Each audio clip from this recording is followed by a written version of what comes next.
Do it. Recording. All right. Nice. Okay. Well, welcome back, everyone, on our ongoing quest to build a culture of empathy. So yeah, we're recording this call just to remind you for our educational purposes. And to start off, we're going to do a round of short check-ins. So we can each take about like 30 seconds to talk about any questions you might have from the last session and things that are coming up for you. You can tell us about your empathy buddy call this week, how that went, an empathy circle that you ran, if something came up with that you want to talk about.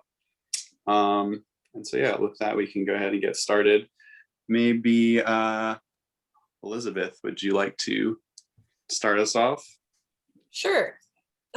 So I had an empathy circle this week with my cousin who lives in Ohio and my college friend from New York, which was really cool because they had never met each other, and they both seemed to really enjoy it. And one of them asked me to listen, but otherwise they just kept going back and forth with each other, which was really nice because I just got to see them talk to each other and connect. And they ended up wanting to like connect on social media afterwards. So that was really fun. Nice. Yeah, that's awesome. Thank you. Okay, how about Mona? Hi. This week we have an empathy circle. One of our friends was having an empathy circle and she invited us to help her into it. It was between like the education and the family. And it was very nice because it was my first time to be out there with all stranger people.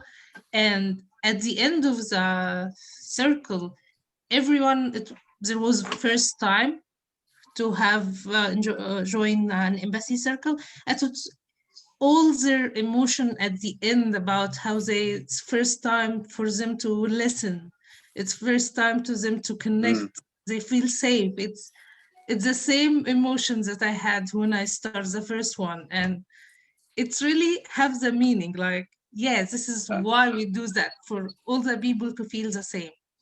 And Great. At the end, one of the, I think the organization was thank Jen. And she said, we hope Jen and her family comes the next week. So awesome. It feels awesome, like we are a family. That's great. Yeah, what a great story. Appreciate that. Okay, how about Shyla? Did I say it, or is that right? How I pronounced it? Oh, you're muted. All right. That is my insignia, to speak when it's muted. All right. So thank you, Kelly.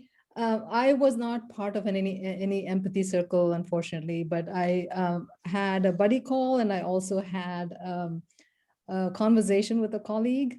And I'd like to talk about the conversation I had with the colleague. He was talking about an incident that had bothered him from like 2 years ago, when a close friend of his had spoken to him demeaningly, and he felt very insulted and took it very personally. And then I noticed that I had this habit of jumping in and trying to say, oh, this or that, and trying to rationalize or whatnot. But then I remembered my training in Empathy Circle and I just decided to make that switch.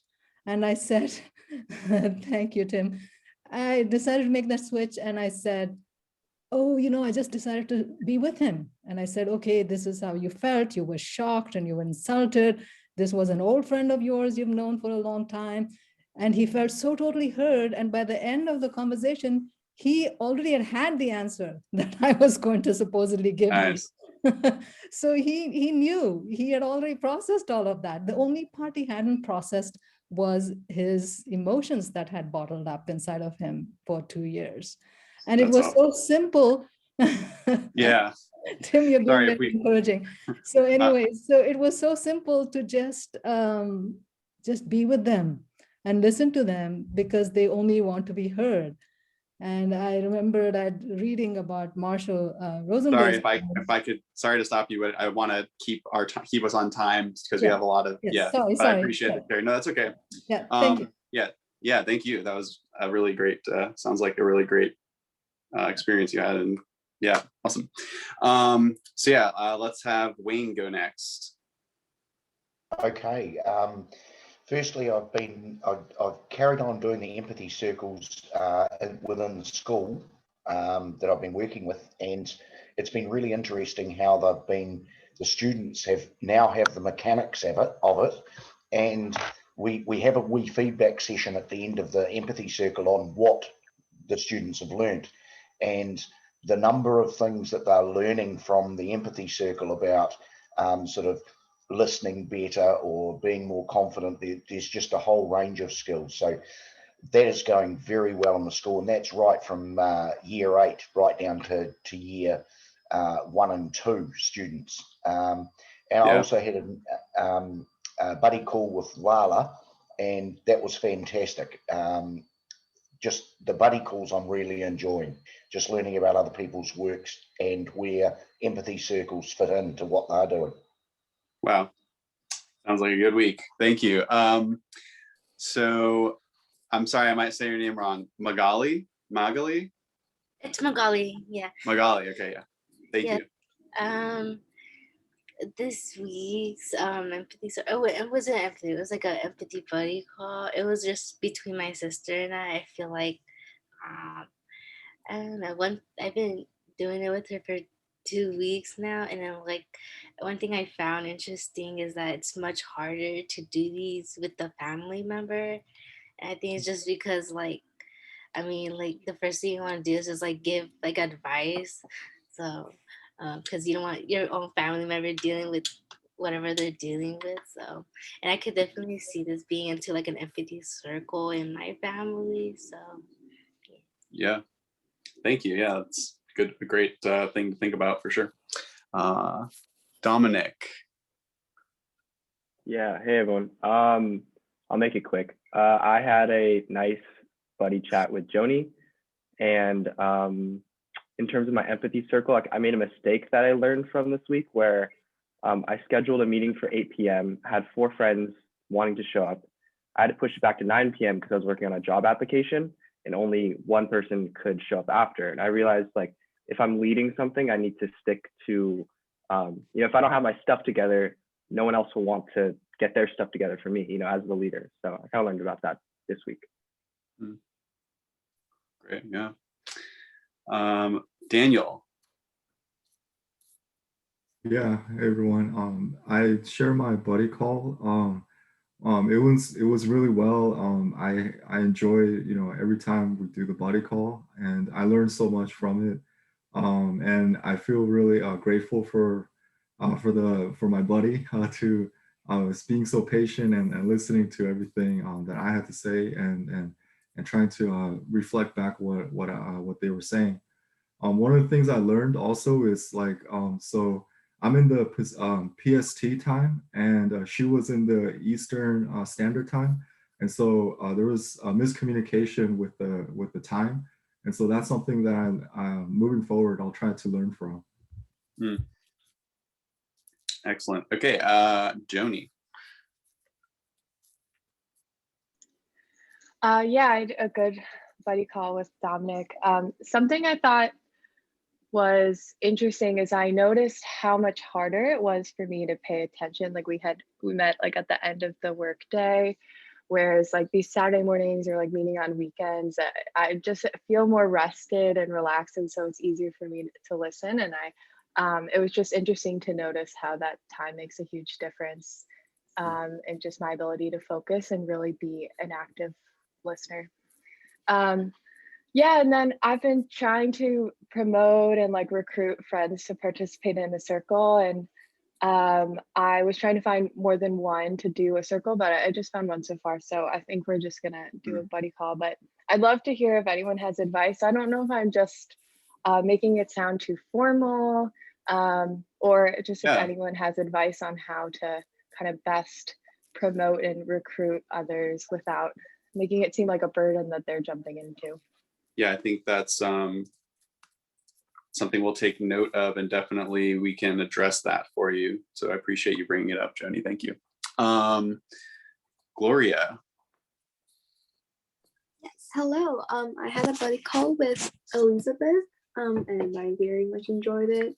I enjoy buddy calls a lot just because, although it feels a bit weird at the beginning because I don't know what to talk about, but as I progress, I end up saying what was at the back of my head, off the back of my mind, and it actually helps me feel a lot better when I'm having this weird feeling that I didn't specify before.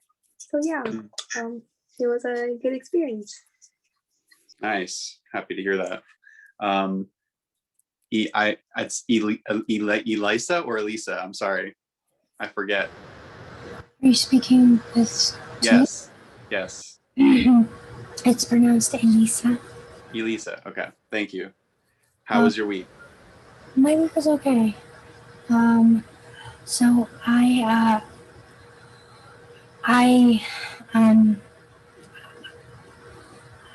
I learned to just double check on going back and forth between my planner and then like planning something with an empathy buddy. Like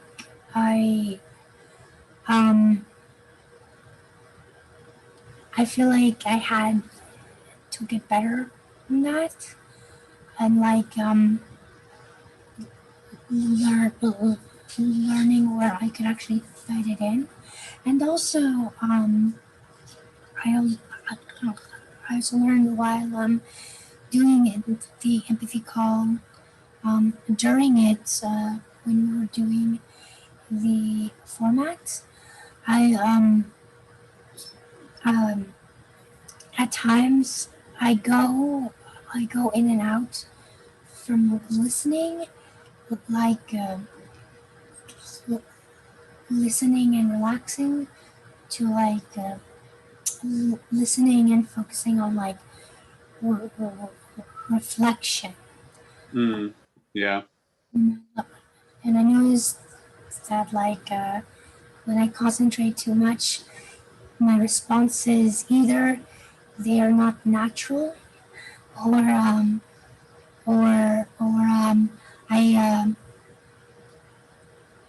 more or less forget something what the person had said. Yeah. So, yeah.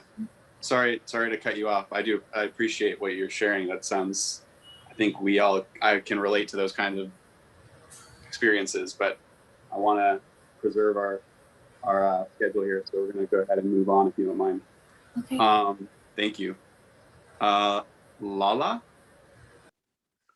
Did I say it right? Yeah. Hi, Kelly. Thank you. Yeah, so last night I actually had a really wonderful buddy call with Wayne. I learned about his research, and that was really, really interesting. What I learned this week was I actually used the empathy call format. I didn't call it Empathy Circle. I just kind of reached out to a friend who lives in Austria, and you know, the pandemic has been tough for everybody, naturally for her as well. And she's been a longtime friend, but we haven't seen each other for years. So I reached out to her and I said, let's, you know, jump on Zoom and let's talk to each other. And I used the listening skills that I learned from Empathy Circle, and also kind of, I didn't dictate the format of our conversation, but I kind of tried to add the elements of the Empathy Circle, its structure, into our conversation. And in the end, I think we both felt very satisfied with the conversation itself. It felt really nice. We felt really connected. I think in a way it strengthened our friendship, even though we're so far apart. So that's something awesome. That I've learned, that I don't have to use the format, but I can just kind of introduce the elements and still leverage that to have a better conversation. Yeah, that's great. Happy to hear that. So B, are you with us? Yes, I'm here. Hello. Sorry. That's okay. So I had sort of a crazy week. I wasn't really able to connect with my buddy or have a formal empathy circle call with anyone, but I did manage to sort of similar to what Lala did. I was able to sort of sneakily slip the formatting into an existing interaction I was having. A longtime friend and I were having an argument, actually. It was nothing big. It was just a stupid difference of opinion on some musical theater thing. But we were both getting very heated about it. And about a third of the way through, I'm like, nope, this is stupid. There's no reason for us to be arguing about this. So instead of continuing to argue my point, I sort of stopped and started just like reflecting and rephrasing and reframing what she was saying. And like she felt more heard with that and all that sort of thing. And then after she was finished with her piece, without my prompting or anything, she pulled back to what I had said. And she was like, yeah, I see what you were saying too, like this, that, and the other thing. And she sort of reframed what I did. And I'm like, haha, I gotcha. I win. Yes. It was really cool. Awesome. Yeah, that's a great, sounds like a great experience. I appreciate you sharing that. Monica. I had a really good buddy call. We both are really passionate about education, so we were able to talk about our shared interests, and we were even able to encourage each other to continue to do better in our studies. Great. That sounds good. Okay, so before we move to the facilitators, is anyone not gone? I think everyone's good.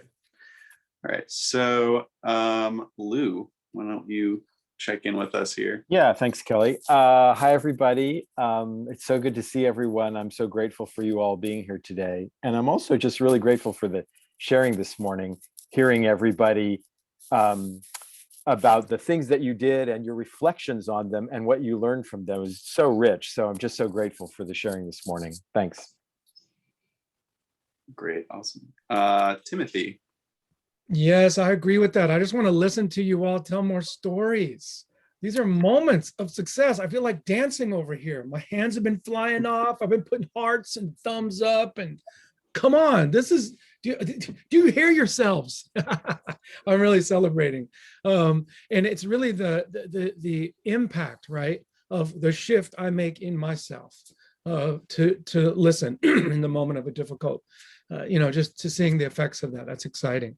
I really enjoyed my calls. I got to talk to Susan. It was really sweet. We had some good collegial shared stuff. And then Kelly, oh my gosh, folks, you want to call with Susan and Kelly at some point. I don't know how we're going to arrange that, but Kelly, thank you. I'm still relaxed from the empathy that you gave me. I was swearing. It was Yeah, my pleasure. Yeah. And on that note, I'm cutting you off. That's it. Thank you, Timothy. I appreciate the shares and the celebration. Over to Susan. Oh, yes. My call with Timothy was wonderful. We have had the privilege of getting paid to teach communication, listening, and empathy, and the commitment that comes from that. And I'm thrilled to learn how you're practicing reflective listening in your day-to-day. That's very exciting. I contacted a contact in Bangladesh, knowing that they don't have much English, but he could start them in Bengali. And I haven't heard back. I'm kind of worried about what's going on over there. I don't think they have any computers at home. Worried about that. Yeah, I hear you there. Well, hopefully you can give us a good update next week or something. Thank you. Bill. Yeah, we yesterday I participated in a call with some people who are in the facilitation training, and I was really impressed and touched by all the facilitators. This woman was giving a presentation, one of participants like you all, and I think around 40 to 50 people. And you guys all came. I think Mona was there, I think, and the facilitators showed up, and I was very touched by that. And the exercise went off really well. Thanks. Excellent. And Edwin. Yeah, like Lou and Timothy, I'm just celebrating all the learnings and the growth that I'm hearing here. It's just very satisfying, and I actually learn from your learning. So all the little stories you're telling, I'm like learning. It's like, oh, keep it coming. So yeah, so a lot of excitement there, just hearing all that. So that's thanks. Awesome. And then that leaves me. I had some stuff come up this week related to empathy circles that is exciting. I might be having like a recurring empathy circle thing happening and get some people to facilitate those. Feeling pretty excited about that. And I also just learned this, me running the check-ins, I just learned a lot. This is my first time running check-ins. So just, share, just to be honest and open, like this was a new thing and I feel like I learned from that too. So we're all learning something new and that's great. And with that, I'm gonna kick it over to Susan. Yes, indeed. Thank you for your feedback. And as Kelly was just saying, we are all learning, all of us. And I have several comments. We brought up the issue that wasn't in the feedback, but how to get people to come to an empathy circle. My experience is that if I contact my friends and say, I'm practicing a facilitation, I'm learning, I would like your help. I'd like to show you this process as well. Would you be willing to join me for an hour? Almost everybody did it. I'm sure others of you have other ways of getting people to join, but I'm just sharing that. And so now an overview. I'm hearing that several of us are learning to trust the process and just amazed at how it's working for us. And I think you said that by practicing it when you're in everyday conversations. People are learning from seeing others facilitate, learning the introduction from several people doing it. We're learning from practicing. In terms of changing, people want to know how long each session is. And for our long session, they didn't know. And everybody wants a break. If your facilitator doesn't plan a break, speak right up. We all need to take care of the body and the beast, as we say. And then there were several really valuable questions. How to use empathy circles for conflict came up several times. And I would like to recommend that while we're practicing and learning the process, that we not head into these heavy duty conflicts, especially in families, but get our process down and be comfortable with creating a safe space for everybody, for working the process. And furthermore, my understanding of mediating conflict is that deeply listening and understanding the other person's situation and pressures from other people in their lives is a huge piece of it. But there's more to conflict resolution. And I think we need to approach that a little more. But listening is a huge piece of it. Couple of you, and it came up today again, is how do you stay present and engaged? I have a process that I use that's called voice mirror. And what I do is feel myself saying inside exactly what the other person is saying while they are saying it. I find I can actually keep up with them.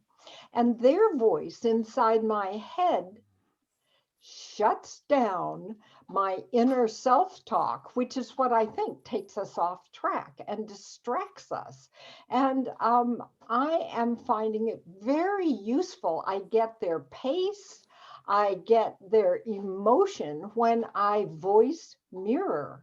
I recommend you practice it. I could say lots more, but I love your question and don't know the answer very much about different cultural practices of listening and empathy, different behaviors.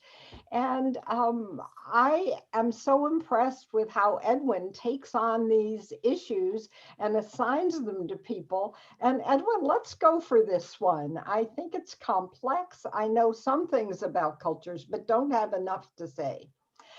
Several of you have invited your friends and they come and don't take it seriously and they're joking and they're not following the rules. I think the best way to handle this is to cut it off way up front and to say, I am practicing a structure. I need your help.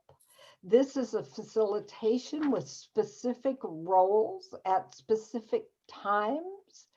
And I'm counting on you to be a speaker who speaks briefly so the other person can repeat.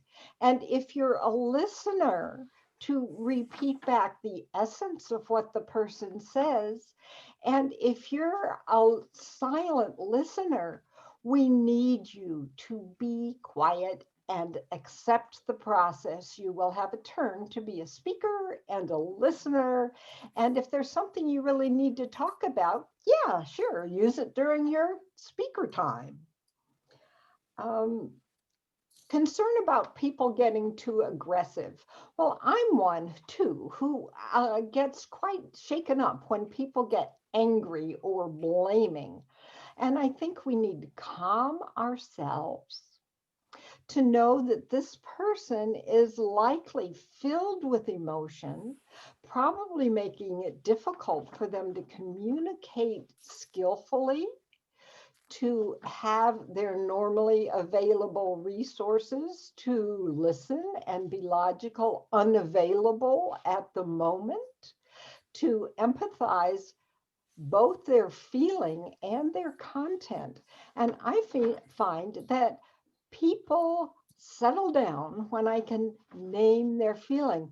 Whoa, this is a triggered deal for you. Or I see you're angry about this. Yeah, this is important. Or, yeah, this is anxiety provoking. Let's see how we can use this process. In other words, I'm naming their feeling. When they feel heard and understood, even they weren't talking feelings, they settle down. It is the first rule of anger management, to understand that people are upset. And how to create a safe space. My goodness, folks, I am so impressed with how you are already creating a safe space for one another. I find that I feel particularly safe when the person to whom I'm speaking is nodding if I'm saying something that is important to them too. That if I am really happy and excited celebrating something, their eyes light up. When I am talking about something really difficult, I love it when they all of a sudden have wrinkles in their forehead. They're feeling what I'm feeling. They're really there with me. I notice, for instance, that Timothy is often nodding and cheering. And I think the nonverbal reflection is a very important part of listening. And some of us just look there with a blank stare. And rather than going point by point, yeah, Kelly, I see, rather than going point by point with what person said, to capture the essence and to reflect the deeper meaning in your own facial expression. Thank you, Kelly. On to Lou. So thanks, Susan, for addressing the questions that people had they gave in the feedback forms, or that came up in the session today. So next we're going to go into breakout rooms, and you're going to get a chance to practice your intro again, and also take a turn facilitating. Also this week, you have the option of having the instructor in the circle introduce some little things that tend to happen in circles that are kind of disruptive. We call them challenges. And it might be something like someone objecting to the process, or somebody not reflecting the speaker, or adding their own, a missing reflection, like misunderstanding, or it might be doing something distracting, a variety of things. And the reason to do that we do these challenges is because in a class like this, if we just do another empathy circle, everyone knows how to do it, and everyone's pretty skillful at participating, nothing unusual happens.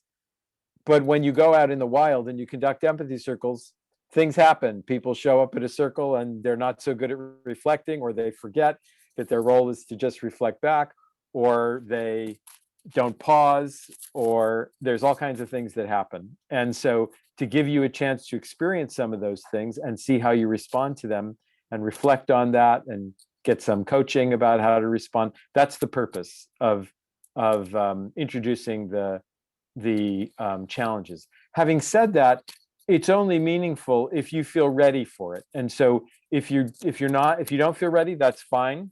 You can just have a regular empathy circle when it's your chance to facilitate.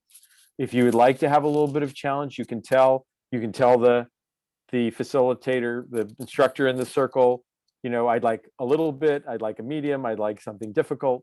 And if you have a particular challenge that you're afraid of happening, you can let someone know that, and that way they can give you practice with that specific challenge. So that's the idea.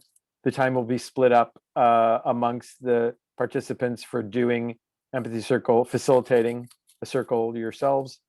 And then usually, if there's time, a little bit of time before you come back to the main session, just to reflect on how it went and the things that people learned.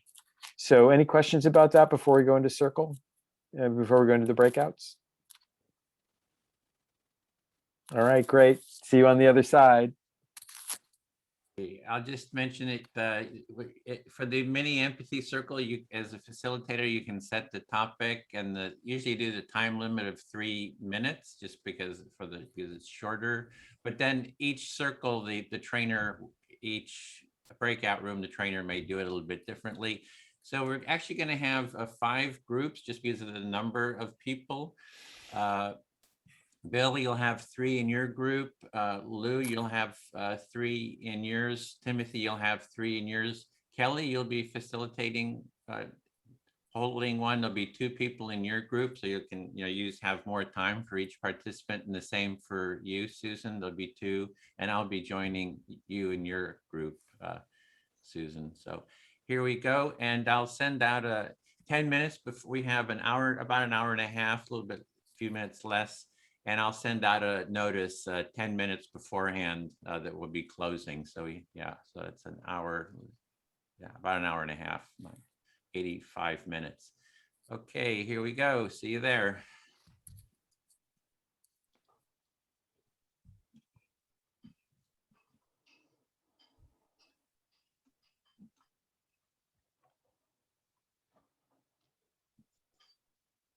And this group here, Susan, is sort of in the weight room. So if people fall out, drop out and come back in, they come back through this weight room. And Savannah had said that she had a class, was going to try to come back, come a little bit late. So she might be popping in too. So take it away, Susan. All right. Well, hello, Magali. I've got your name right, I believe. And Lala. Hi, Susan.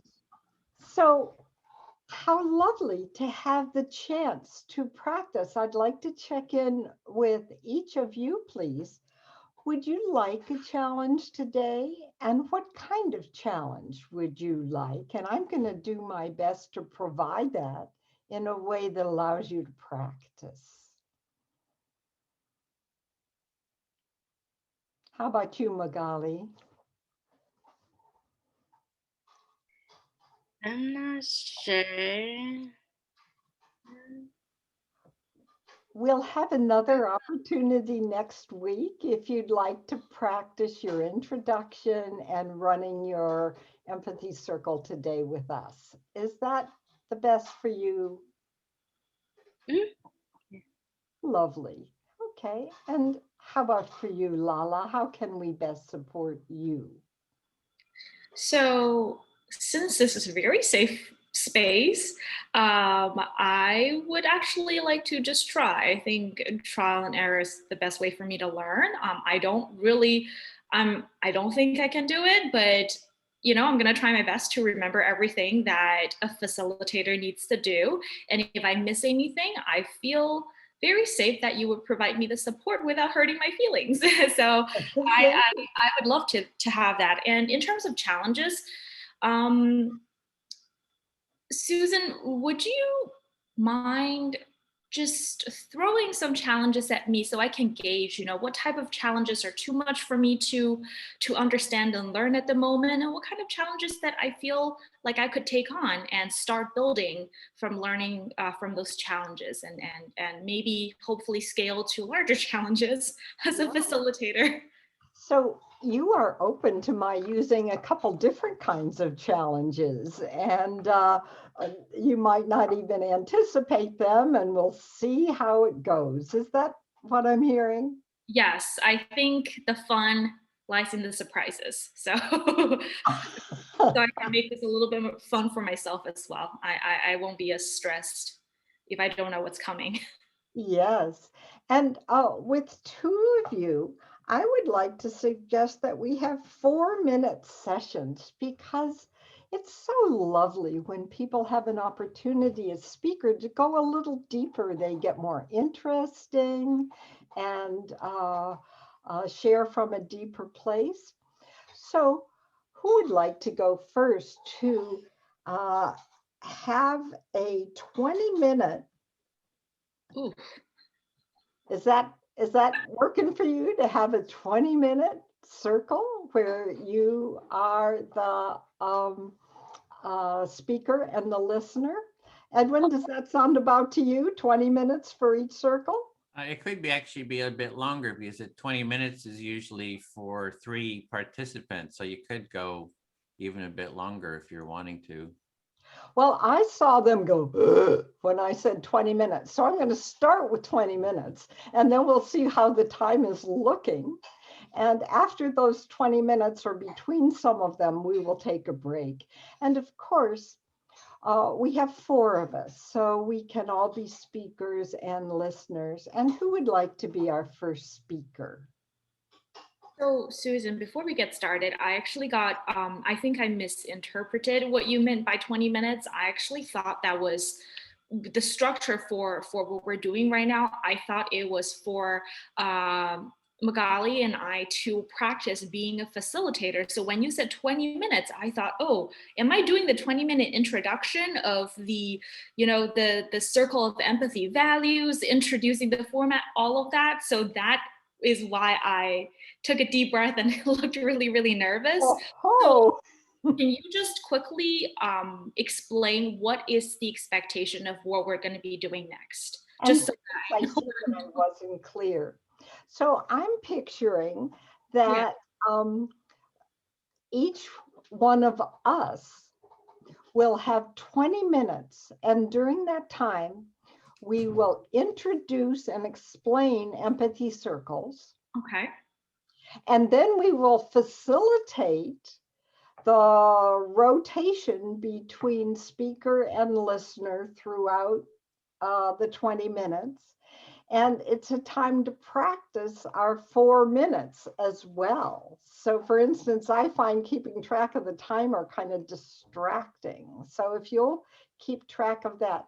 Am I clearer this time? It's your show for 20 minutes, and then we'll have another participant facilitate. Could I recommend at least 25 minutes, Susan, because it's about 5 minutes to give the how-to, and then you have 20 minutes for the circle itself. So about 25 minutes, and then there's usually like a 5-minute debrief afterwards, or feedback. That's about half an hour.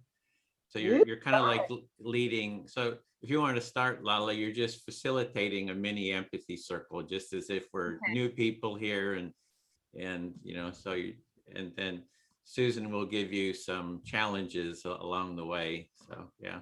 Okay. Yes, and Edwin, when you said 5 minutes to start and feedback for each person at the end, all of that within 25 minutes, right? I would say that's about, with feedback at the end, it's about 30 minutes. I wasn't sure whether you meant 25 or 30, so let's go for it. Okay, all right. I do not have my checklist with me, but I will just go with what I remember. Okay, so mini empathy circle. So Susan, Magali, Edwin, welcome to the empathy circle. And is this the first time for everyone participating in empathy circles, or have you had some experience with empathy? I've never done it before. I'm really interested in how it works.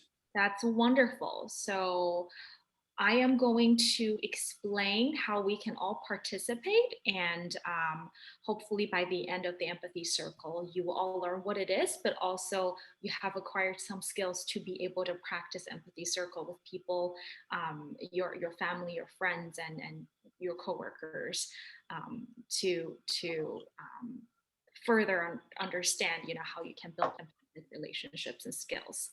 So let me get started with what empathy circle is. So the empathy circle, it fits into a larger vision of the culture of empathy.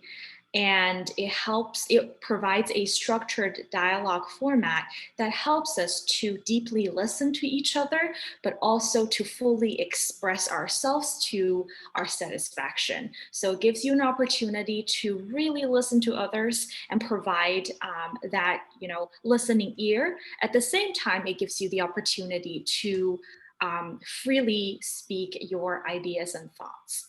And there are some core values for the circle, for the empathy circle, that I would like everyone to understand and also try to remember as we're participating in the empathy circle. So there is mutuality, which means we strive for mutual empathy. We want to offer empathy for others, but we also will be receiving empathy from the other participants in the empathy circle. And there's mutual openness. We want to share, and there's mutual care. We want to provide support for each other and each other's well-being. There's openness, which is the second value. We want to be able to deeply listen and take in and receive what others have to say. And we also have to be open to our own feelings and our own thoughts as well. There is care. We want everyone to feel supported, to feel that we care when they're speaking. There's also curiosity. We want to be curious about what others have to say and what's important to them, to really learn, you know, what they wish to share with us. There is inclusion, which is also a very important part of the empathy circle, because we want to be inclusive in the empathy circle and value diversity and our differences. There is equality in the empathy circle, and you will see from the structure of the empathy circle how we provide equal opportunity for everybody to share, to listen, and to connect with each other. So mutuality, openness, care, curiosity, inclusion, and equality are the core values that are interwoven into the empathy circle structures. Now I'm going to pause for a second. Does anyone have any questions about any of the values? Okay, now I'm going to take it even further and move on to the participation structure. So this is where it's very important for us to learn how to participate so we can be very effective when we're actually doing the empathy circles. So the empathy circle is made up usually of 3 to 5 participants, and each participant in the empathy circle will have a role assigned to them. Now, these roles are not permanent, they rotate. So you can be assigned one role, and then a little bit later, you might shift onto a different role. Now, there are 4 different roles in the empathy circle. Let's see if I'm right about this one. You're doing fine. Okay, so there is the facilitator, who will be facilitating the empathy circle, helping with introductions, and that's what I'm going to be doing today. There is an active speaker. So the active speaker, whenever they take on the role of active speaker, they will have 3 to 5 minutes where they can freely express their ideas and thoughts. And then we get interrupted right in the middle of it? No, Susan, and that's actually very good. So what we're doing right now is we're having a conversation. I said something and you're responding to me, but the structure of the empathy circle is very different. You actually will not be able to interject or respond with your own thoughts, because if I am the active speaker, for the 3 to 5 minutes that I am assigned, I get the stage. The spotlight is on me and you will be listening. Okay. Yes, so we'll get to practice a little bit of that where, even though you might want to say, okay, or you might want to say, so why do you think that? You actually will not be able to say that. And I'm going to move on to the role that you might be taking on, which is active listener or silent listener. So there's facilitator, there's active speaker who gets to speak for 3 to 5 minutes. There is an active listener. This role is very important because when an active speaker is selected and speaking, he or she will also get an active listener. And these two are in the dialogue together. The active speaker will speak for 3 to 5 minutes.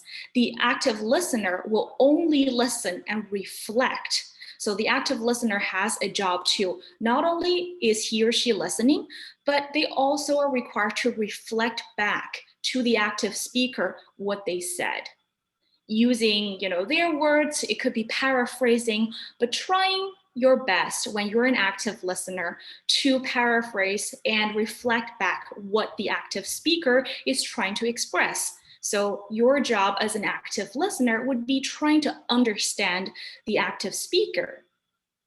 Then there are also 2 silent listeners, which will just be observing and listening to the conversation. And of course, really focusing on the active speaker when they're speaking and focusing on the active listener when they're reflecting back to the active speaker.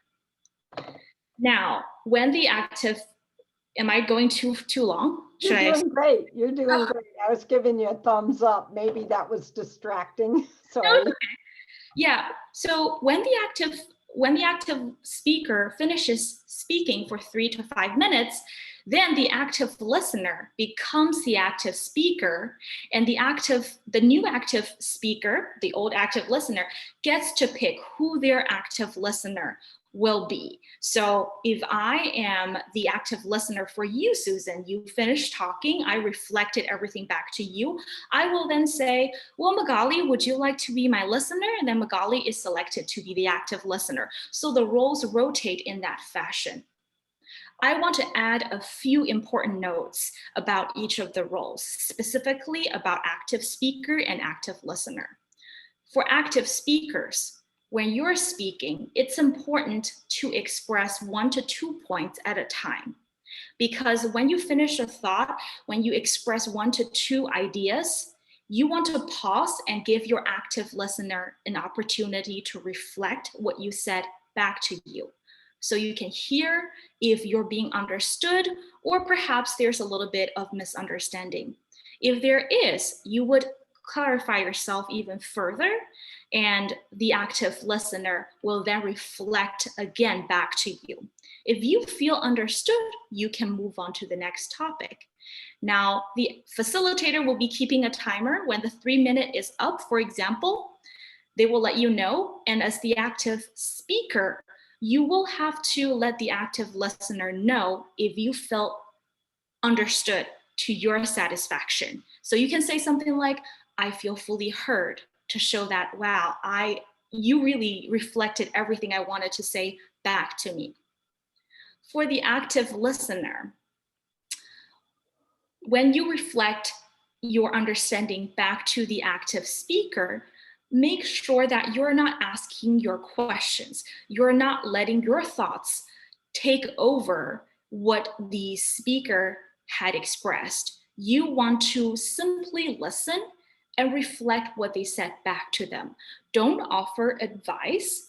Refrain from asking questions, even though you may want to, and know that in 3 minutes, you will get your opportunity to speak and express your thoughts so other people can understand you.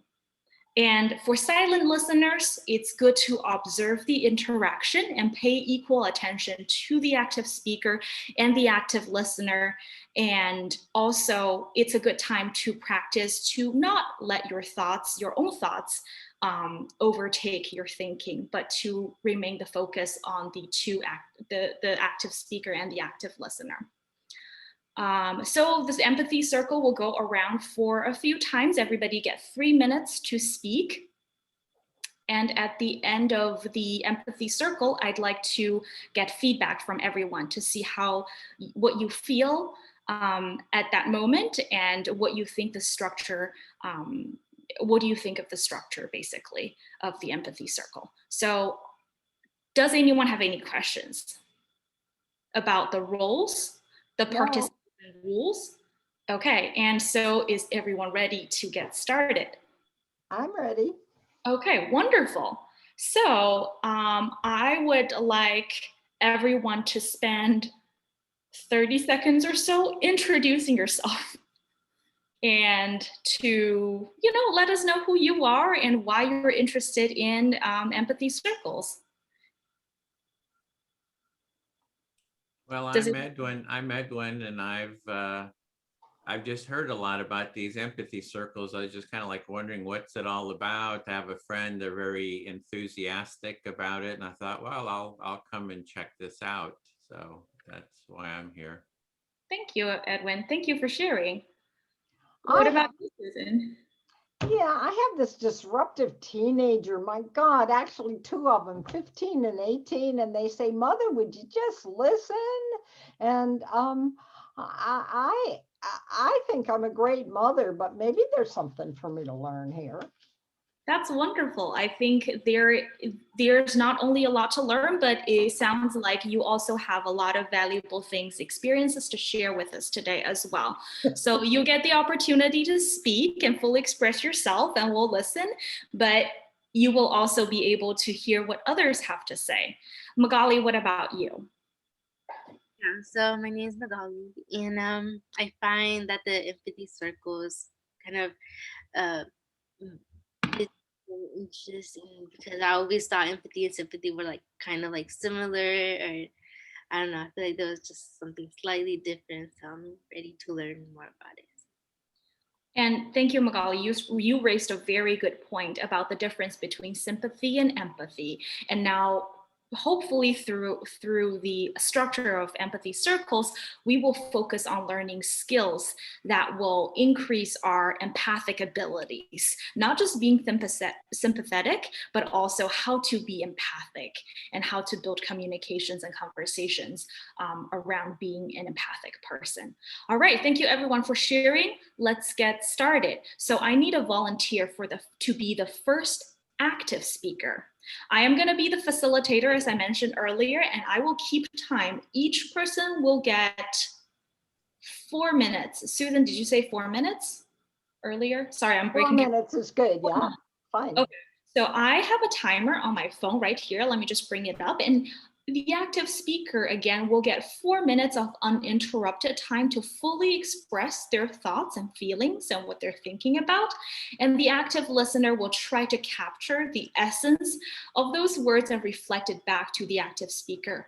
Again, for the active speaker, remember, just express 1 to 2 points at a time so that it gives it gives the active listener a moment to capture what you've just said and reflect it back to you. So who would like to go first and be the Hey, Lala, do you have a topic or do we just talk about whatever's going on? That's a really good question, Susan. Thank you for raising that.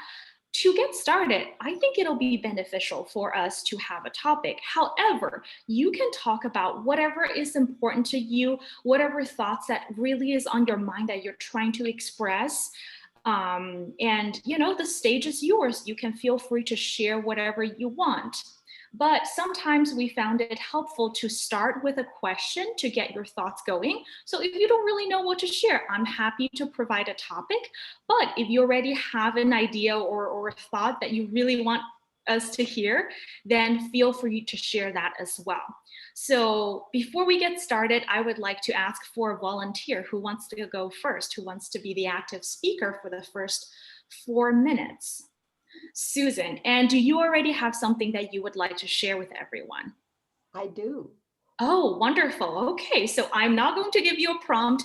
You can share what you wish to share.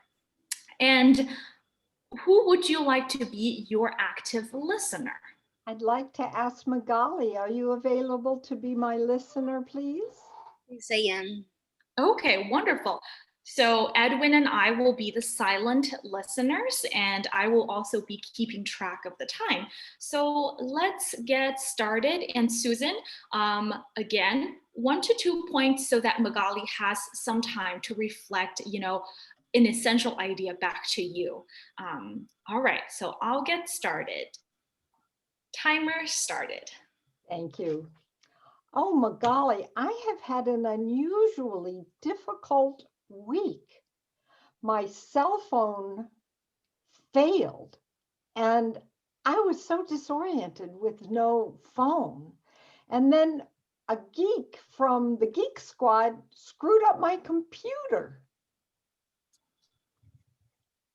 Yeah, it sounds like you had a difficult week with your phone not working and how the workers are supposed to help you fix your computer as well, but ended up doing the opposite. So Yeah, I spent hours on the phone with Xfinity and they kept thinking that they would fix it and nothing happened. And then they finally said I had to go to Apple. My goodness, hours. yeah, it sounds really frustrating how like they were kind of taking you all over the place and where you could have just like simply have gone to Apple for the phone. Yeah, I really was frustrated. And something that's unusual for me is that I felt unusually anxious during this whole time. It was like I was up against something really difficult. And I don't very often feel anxious, but I couldn't add anything else to my schedule. It was just like, I can't take on anything else. I got to get this figured out. Yeah, it sounds really overwhelming with like everything you couldn't figure out what to do. So, Yeah. So then when Xfinity gave up, I went to the Geek Squad and he kind of screwed around with it for a while and then ended up fixing it. And I ordered a new phone anyway. yeah, so you mentioned that um, the Geek Squad, you mentioned how they kind of had uh, uh, trouble fixing the phone, but with they end with the amount of like trouble that you have to go to, you just like ended up just getting a new phone. All right. Yeah. And then, of course, I had a new phone to set up. Hey, I'm a grandmother. There's nothing in my DNA ready for all of this aggravation. And then my computer went down. So um, once you got your new phone, you had to um, fix it and you had to like set it up. I believe so.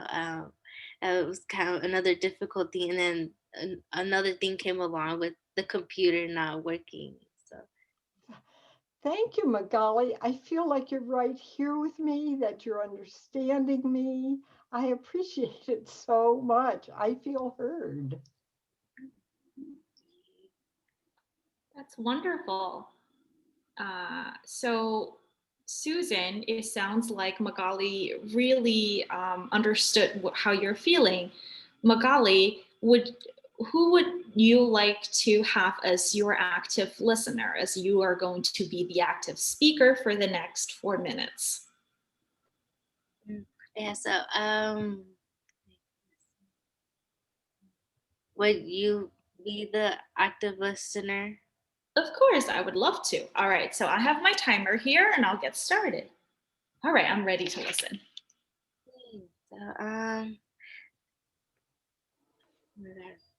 So, what was your topic? I did not have a topic because Susan had already had something on her mind she wanted to share. Would you like to have a topic? Yes, I can just. Discussion? Okay, let's, I am not prepared for I'm breaking character for a moment. I am not prepared for a topic. Does anyone have any good recommendations for a good topic? How about some times that she's had some important learnings in these last several years? Yeah, what are some of the big learning moments in the last few years that you had? The last few years, I think a struggle that I came upon was how I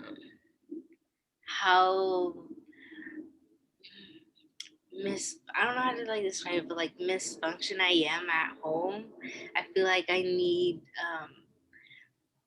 my own space to read my own head or read my own thoughts, because I think going along with that, I think it kind of like messes up with timeliness.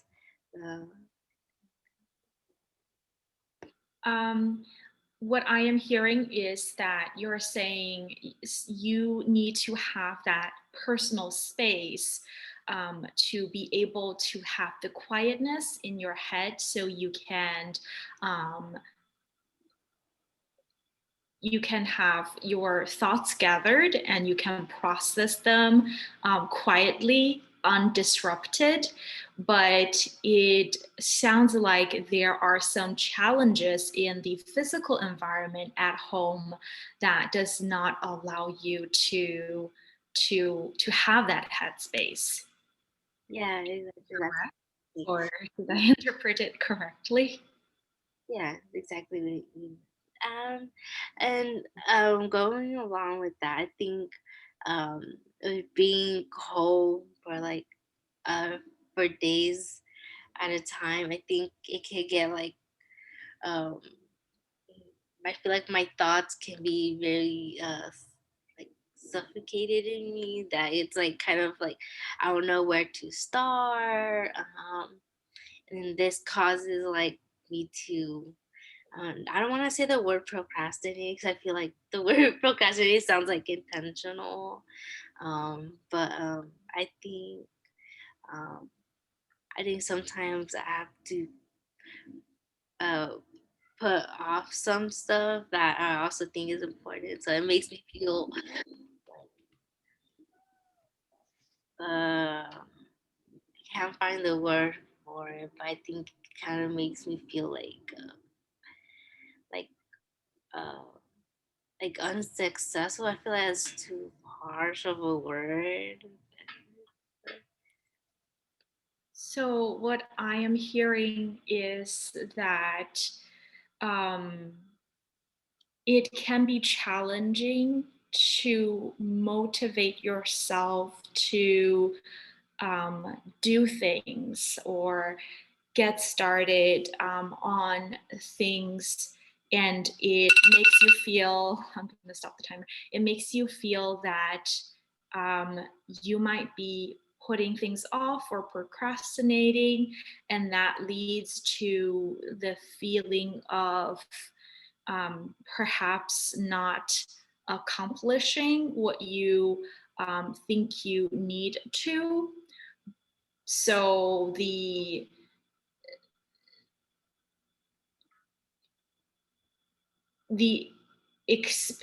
what you're experiencing right now, you feel conflicted on the inside and you are not sure what to do about it, it sounds like. Yeah, exactly. Yeah. Yeah, I think the word accomplished, like not feeling accomplished is the word. Instead of like not, rather than like not saying like unsuccessful. So I think that helped. Thank you. I feel fully heard. That's wonderful. Edwin, would you be my active listener? Would you be my listening? Great.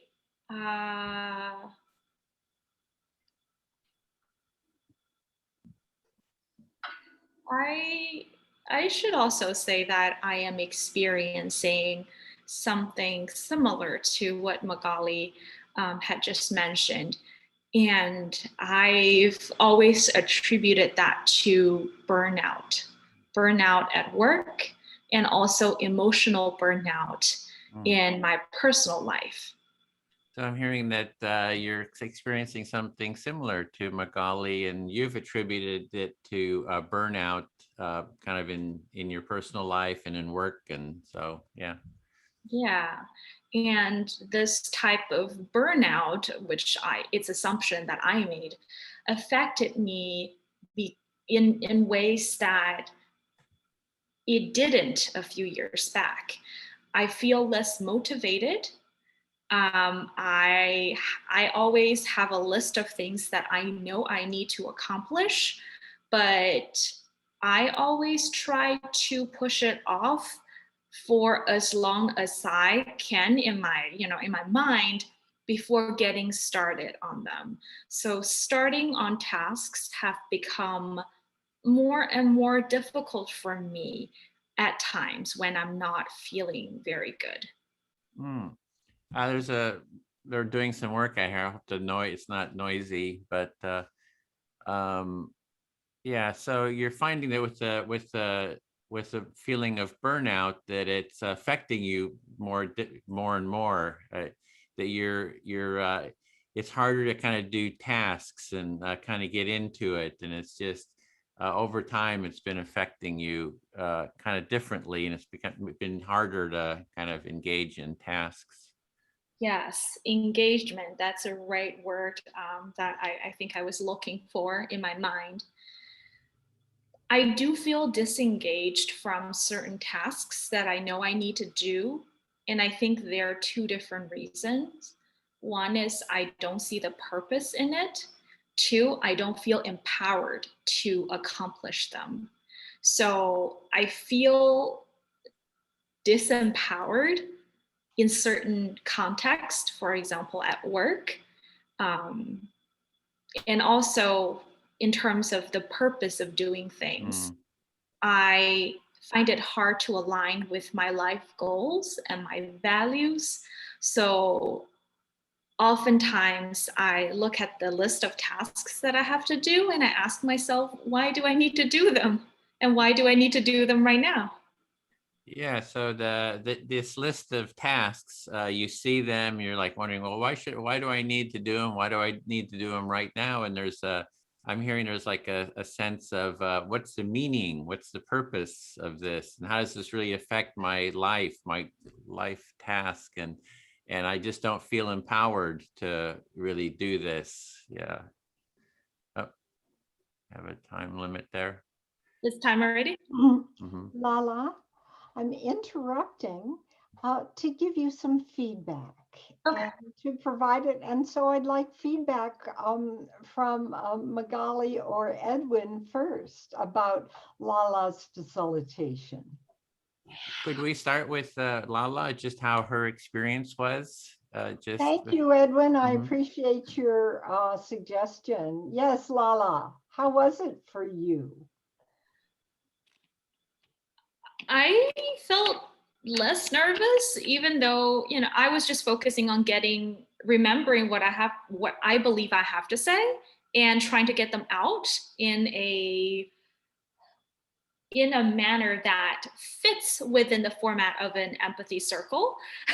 So I try to be supportive if I can, and remember, some of the techniques of being supportive, encouraging sharing, and things like that. But my focus was on, one, remembering all the tasks that I have to do, two, getting them out to everybody and make sure that my words are clear and the instructions are clear. Three, I did feel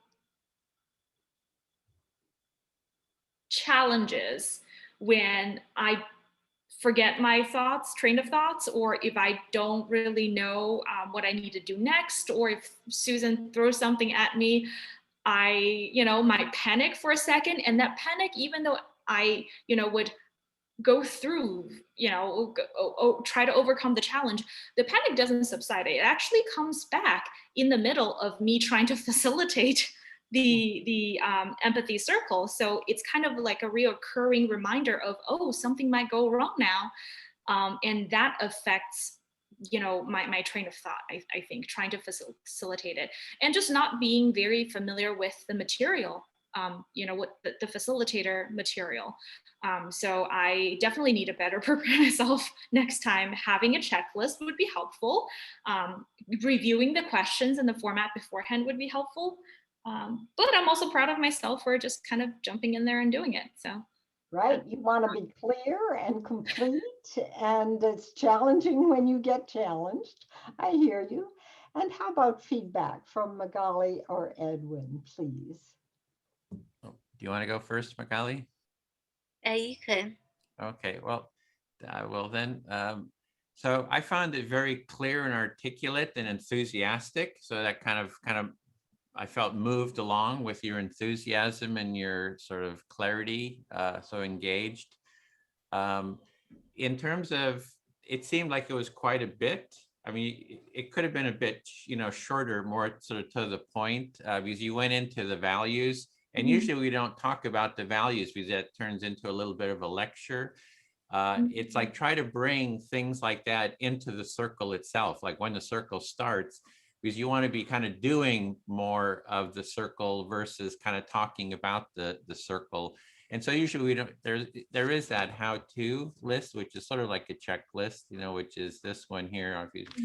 And if you can go through that, and at least for me, I try to move things through more quickly and get into the practice without as much preparation, explanation, but it depends on the context. The other one was when Susan spoke to Magali, you commented on it and said, oh, that's wonderful.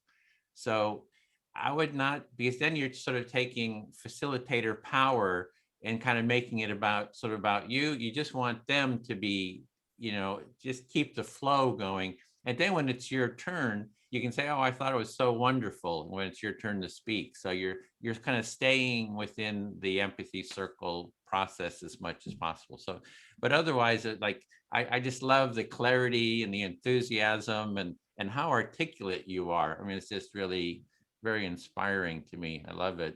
So that's for me.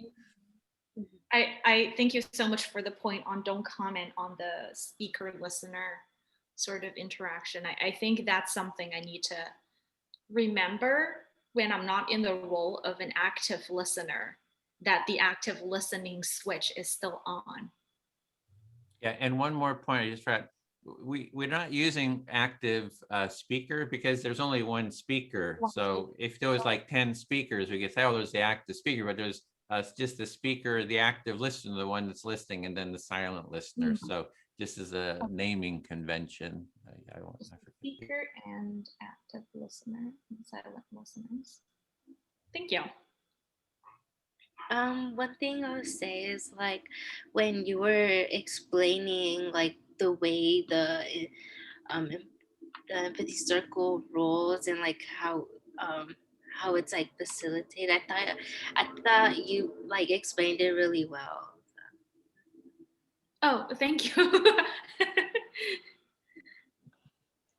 Really. Yeah, Lala, I really appreciated the tone of your voice. I felt like you were connecting by the very voice that you used. And I felt eye contact the way I don't usually on a Zoom call. That seemed very effective. To build on what Edwin was saying about your introduction being long, I remember that he said about 5 minutes, and I timed your introduction, which included the introduction of the people in the circle, as 18 minutes. Whoa. So to think about how to abbreviate that somewhat. 18 minutes, 5 minutes. Edwin had some ideas, and we're all learning. Also, I found that the content of your reflection was excellent, but often went longer than the person who was speaking. So you might think about how to pass it back to them a little more quickly because they're the speaker. Yeah. So what I've done is I looked down at my clock and we were at 30 minutes, but we hadn't really gone all along. So I let this run a little over and I'm ready to transition to the next time. My inclination would be to have a break after our next half hour, but how about you? Does anybody need a break right now? I guess good to go. Okay.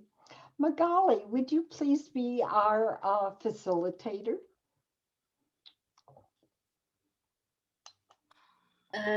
Would I have to do like the introduction? Yes, we'd like to ask you to do a brief introduction, please. Yeah.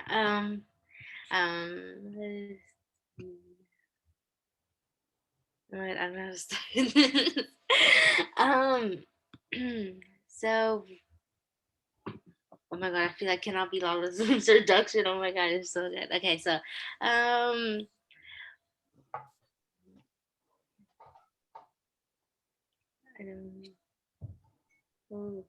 don't know. Maybe I could give you just a little prompt here. In an empathy circle, there are 4 roles, and one of them is the facilitator, and then the speaker and the active listener, and the silent listener. Could you perhaps explain that to us, please? Yes. So the purpose of Empathy Circle is like little is a path of becoming more empathic and listening to each other without kind of without expressing your own thoughts or emotions towards the speaker. And in these empathy circles, it will consist of the 4 roles, or yeah, as there will be a facilitator, an active speaker, an active listener, and then like the silent listener. So the main would it be like the the main 3 roles, like the active listener, the active speaker, and then the silent listener will all be rotating. So at first, someone would voluntarily like be the listener. Wait, someone will voluntarily be the speaker, and then the speaker would choose choose someone to be their listener, and then these 2 would be have like a not conversation, but where the speaker just kind of speaks their thoughts, or uh, can talk about like the empathy circles topic. um and this conversation between the listener and speaker would be like around 4 minutes or 5. Um, and then and in between during these times the speaker should should be able to speak like 2 or 3 complete ideas, so the listener is able to reflect back, um, and so that you're able to feel, so that speaker is able to feel that they are fully heard. And after a few switches within the 4 minutes, the the listener will become the wait yeah the listener will become the speaker, and then the new speaker will then choose their listener, and then it'll just keep happening. Did I explain that, Susan? Thank you. I think that's a good start, and we're all learning. Would you like to choose a first speaker and time us for about 4 minutes or so, please? Do we have a topic? Would you like to have a topic, Magali? Yeah. Yeah, the topic could be like what brought you, or what interested you into participating in the empathy circles, or you can like also speak whatever is on your mind. Yes. So would anyone voluntarily be an active speaker? I'll be the speaker. Yeah, thank you, Susan. Yeah. Lala, are you available to listen to me? Yes, I would love to be your listener. Oh, thank you so much. So what drew me to this? My old kayaking buddy, Bill Filler, who is one of our facilitators, has been talking about empathy circles for a year or so, and he's so enthusiastic. And I respect him so much and see his dedication. You heard about the Empathy Circle from a kayaking buddy of yours, Bill, who you respect, and he is very enthusiastic about the Empathy Circle. So he recommended to you.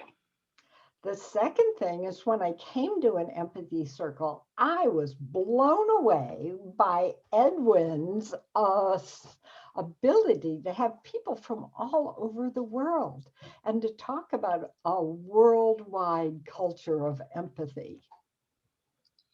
And when you joined the Empathy Circle, you were pleasantly surprised by how many people from all over the world came together and joined the Empathy Circle and to build the culture of empathy. So you were very impressed by Edwin's ability to bring everyone together. Thank you. In my career, I've had a blessed opportunity to teach communication. And at 78 years old, I'm looking to have an impact, and this seems like a special opportunity for me. Your career, you've been in the communication field for a long time. And at this stage, you're looking to make more impact. And this seems like a perfect opportunity to make that impact. Yes, and I appreciate the structure that has been offered, its flexibility. And I think I might have some valuable input in how to move forward and refine the process. And I also realize that I have a lot to learn from the people who are doing it. You really enjoyed the program structure for the flexibility that it offers. You feel that you have a lot to learn, but you also have a lot to offer to help expand the program. Thank you so much. I feel fully heard. Appreciate your empathy. Thank you, Susan. Magali, would you like to be my next listener? Yes, I can. Thank you. So what drew me to the Empathy Circle? Let me think about it for a second. I happened up on a post on LinkedIn by Edwin. I think it's a mutual connection who shared or maybe liked a post by Edwin. And I was very interested in the idea of Empathy Circle. I didn't know what it was, so I clicked on the link to check it out. Yeah, so you found more about like empathy circles through LinkedIn. You saw that everyone posted something on there and you wanted to check it out, and then you started participating. Yes. So after reading some of the content posted on the website, I found the information to be practical, at the same time genuine. And I tend to vet information online before I reach out to any organizations to participate in any of the activities that they organize, because I want to make sure that I'm spending my time doing something that aligns with my personal values. Yeah, you mentioned how okay, so you mentioned that like you were really interested, but like before you were invested like extra time into it, you did your own research about it, and then you saw that it was when you're doing your research, you found that participating in like these empathy circles, you found it to be very useful and genuine, and that also aligned with your personal values. Yes. So I reached out to Edwin. I think the post was about having trainers and instructional designers to fine tune the program. So that piqued my interest as well, because that's what I do in my day-to-day job is instructional design. So that's another reason that the Empathy Circle sort of drew me in. Yeah, you found what attracted you to empathy circle wasn't exactly the empathy circle, but the graphic design that that was needed. So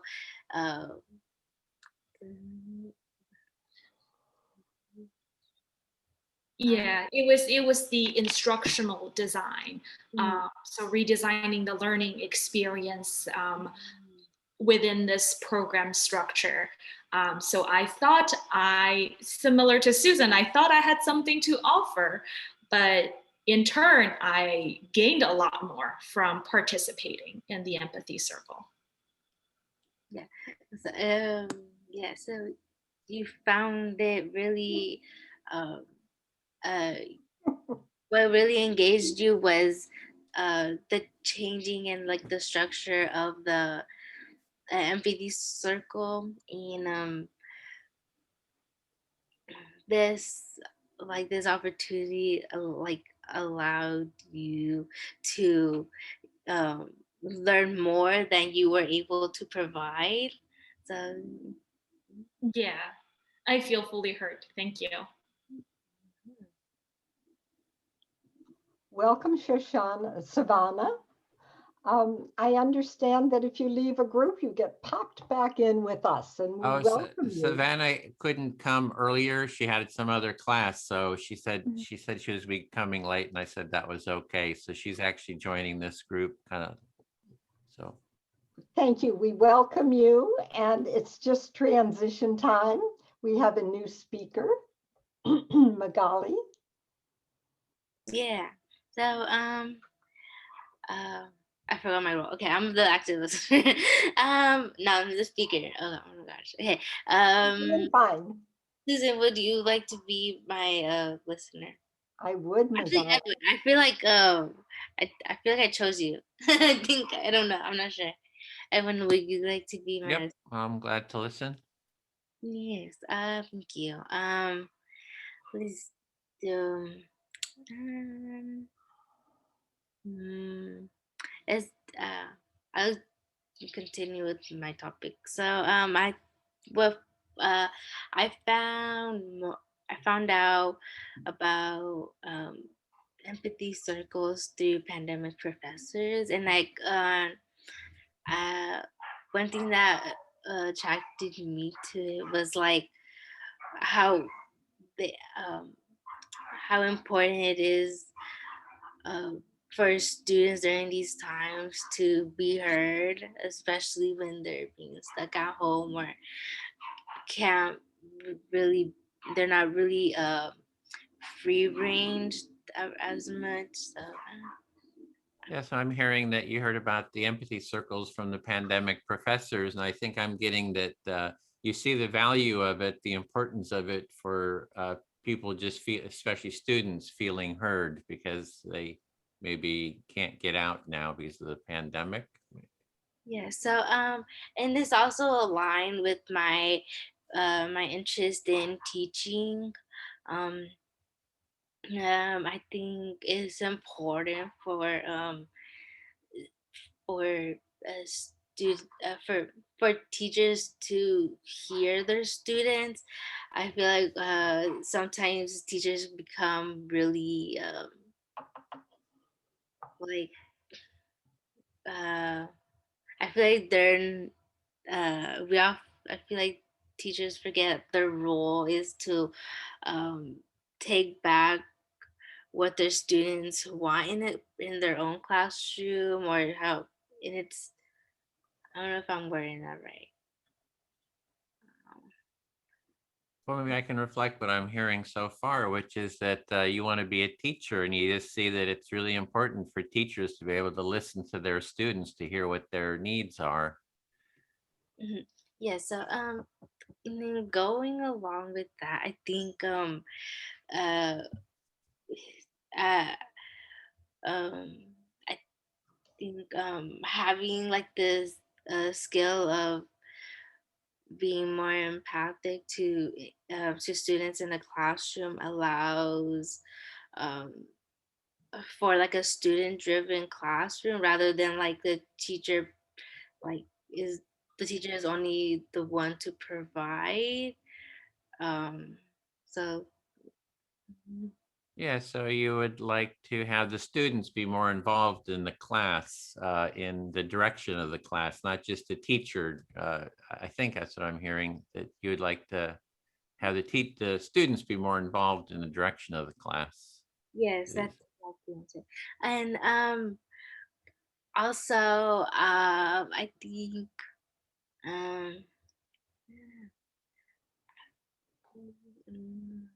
I forgot my other idea. Yeah, so you're kind of struggling to find your ideas. You don't know where those ideas went. Yeah, I think you really responded back really well. So I feel fully heard. Okay, so you feel like I did a good job of listening and you feel fully heard. Great, thanks. I'll speak to Savannah. So our topic is kind of what brought you to the empathy circle. So I'm just gonna think about that for a minute, second. So the topic is just what we think about the empathy circles or what brought us here. Yeah. And what brought me to the Empathy Circle was just I was at Occupy Wall Street here in Berkeley, and we were doing listening. I had an empathy tent that I set up to listen to people and do conflict mediation. And I thought something was missing, that the people weren't talking to each other. And that's why I thought we need something, another process. And that's why I kind of developed the Empathy Circle. So, you were a part of the company Wall Street, and there was some listening tent, and people were participating in it, and you noticed that they were not really listening to each other, but just kind of talking to each other, and that you needed to, or that you wanted to come up with a different way to where people will like actually listen to each other, and so you came up with the idea of like the Empathy Circle. Yeah, I thought, well, if we had a small group, people speak in small groups, but we have everybody speaking in small groups and they're practicing listening to each other, it would help kind of, bridge all the conflict and stuff that was there. So before I could implement it, the police closed down the camp. So ever since then, I've been sort of working on this Empathy Circle, practice and trying to grow it. Mm-hmm. So you wanted to kind of break everyone up into smaller groups so that people could talk in a smaller setting and resolve some different conflict. And you were just about to implement it, but then the police came and you couldn't do it. So you've been working on trying to do that now ever since then. Mm-hmm. Yeah, it's close enough. I feel fully heard. Okay, perfect. Susan, would you like to listen? I would, Savannah. Welcome. Thank you. So what brought me to Empathy Circles is I found out through pandemic professors, and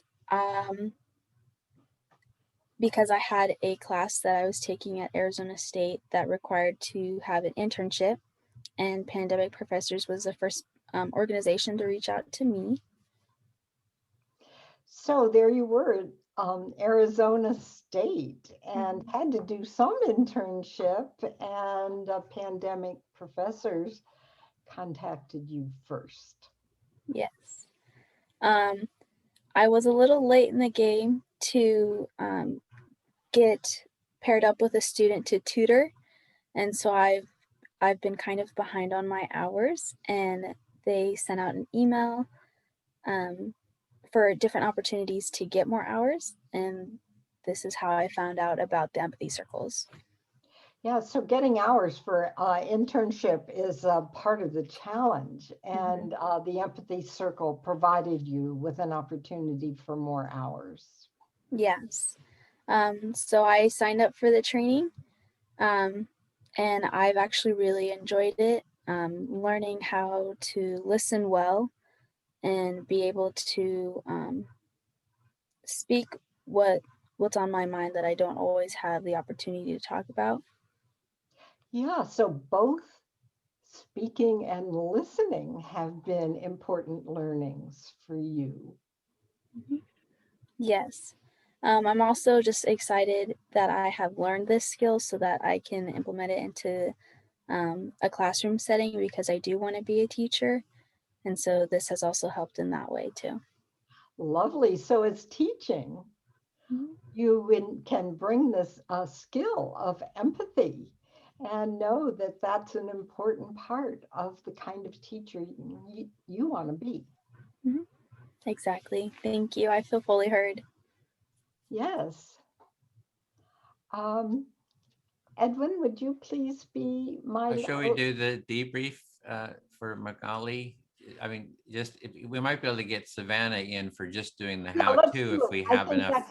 Yeah, I think that's a great idea. 5 minute, yeah. Yeah, Magali, what was the experience like for you? Yeah, so like right after the introduction, I realized I left out a few stuff like timing, how that's gonna work, and then there was one more thing, but I can't think of it. But I think once I'm able to like keep doing this, I feel like I kind of like have an idea not an idea, but I kind of know what I like to say, and I'll be much more prepared. So Yeah, you're learning as you go and think of things later. Anything else? yeah, I think this is just like another learning experience. So, I don't have anything else to say. Thank you. Feedback from our other participants, please. Edwin. Jump in. Yeah, the main thing is you're a bit all over the place with your introduction. Is the best thing is just to have a checklist. Checklist. You can just even read it and even put it on the screen or email it to everybody in advance, so you can just go down the list. And I mean, for me, I always forget. Whenever I give the presentation, I always forget something. But if I have the checklist, I can. And I think, and I really realize that we need to do a bit better for the training, to have some online checklists and some videos to prepare everybody. So I'm learning a lot from kind of what we need to do, and glad we have 2 instructional designers here to help work on this. So yeah, that's it. Thank you. Lala? Yeah, definitely what Magali had said already, which is just reviewing the checklist and the format a little bit more to get the details. I did note that you talked about sharing 2 to 3 complete ideas. I believe it's 1 to 2 complete ideas, so it won't overwhelm the listener. But I'm sure all of those details can be captured once you review the checklist. Yes. And Magali, I had a sense that you were feeling your way along, and it was hard to be thinking about the content and the process and all that was going along. And I just remember when I was in that space and see you moving along. Now, I'd like to do a time check. I believe we're coming back at noon, or wherever you might be. That's a little less than 20 minutes. Right. And I promised us a quick break. Could I recommend a 3-minute break Okay, for works all for of us? me. And then when we come back, Savannah, would you please facilitate a little bit shorter meeting, starting with your introduction and then facilitating around the group? Would that work for you? We're not hearing you. Somehow your audio's cutting out. Yeah, you don't seem to be muted. Yeah, it worked before. How's that? Oh, there it goes. That's fine. Yeah. Okay. Okay, What kind of? I'll see you back in 3 minutes. Is that Okay, right? yeah, that's Thank good. you. Yeah, take a break.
Edwin, we won't have a lot of time for an overall debrief at the end, but let's give Savannah a chance to practice. Is that your Yeah, priority? probably a good idea. I think that'd be good. Thank you, Savannah. Yeah, of course. So should I do 3 minutes for about each person?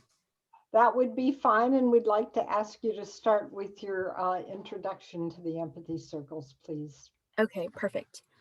All right, welcome everyone. This is an empathy circle, and today we're going to be talking about anything that is alive in you at the moment. There are 4 roles. You have the active speaker, the active listener, the facilitator, and the silent listener. I will be facilitating and just kind of making sure everything goes smoothly.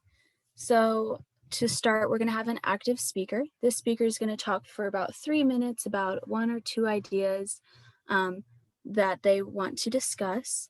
And they're going to be talking to the active listener that they choose.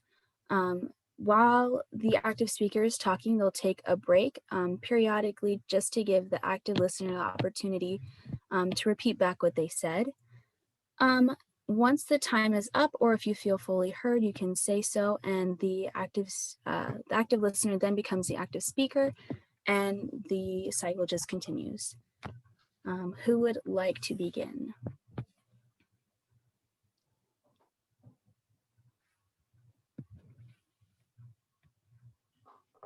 I'll begin. I Okay, think thank Magali you. was speaking, but was muted. I'm not sure. Oh, Magali, let's have you be the beginner. Yeah. So, it's about the topic is always the hardest. I think I would like to talk about. First, who would you like to be your active listener? Susan, would you like to be my listener? Yes, please. Yeah. Do you have any topics? I can't think of anything. Evan, or anything that you want to talk about? Let's see.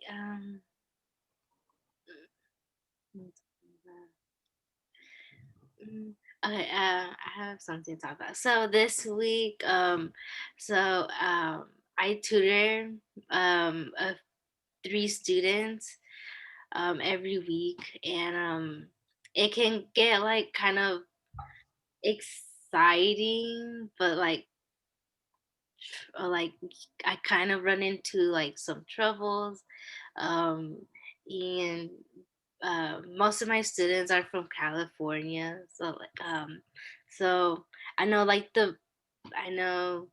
like last week the timing kind of confused them or whatever. So, but it's all fine. Like I understand.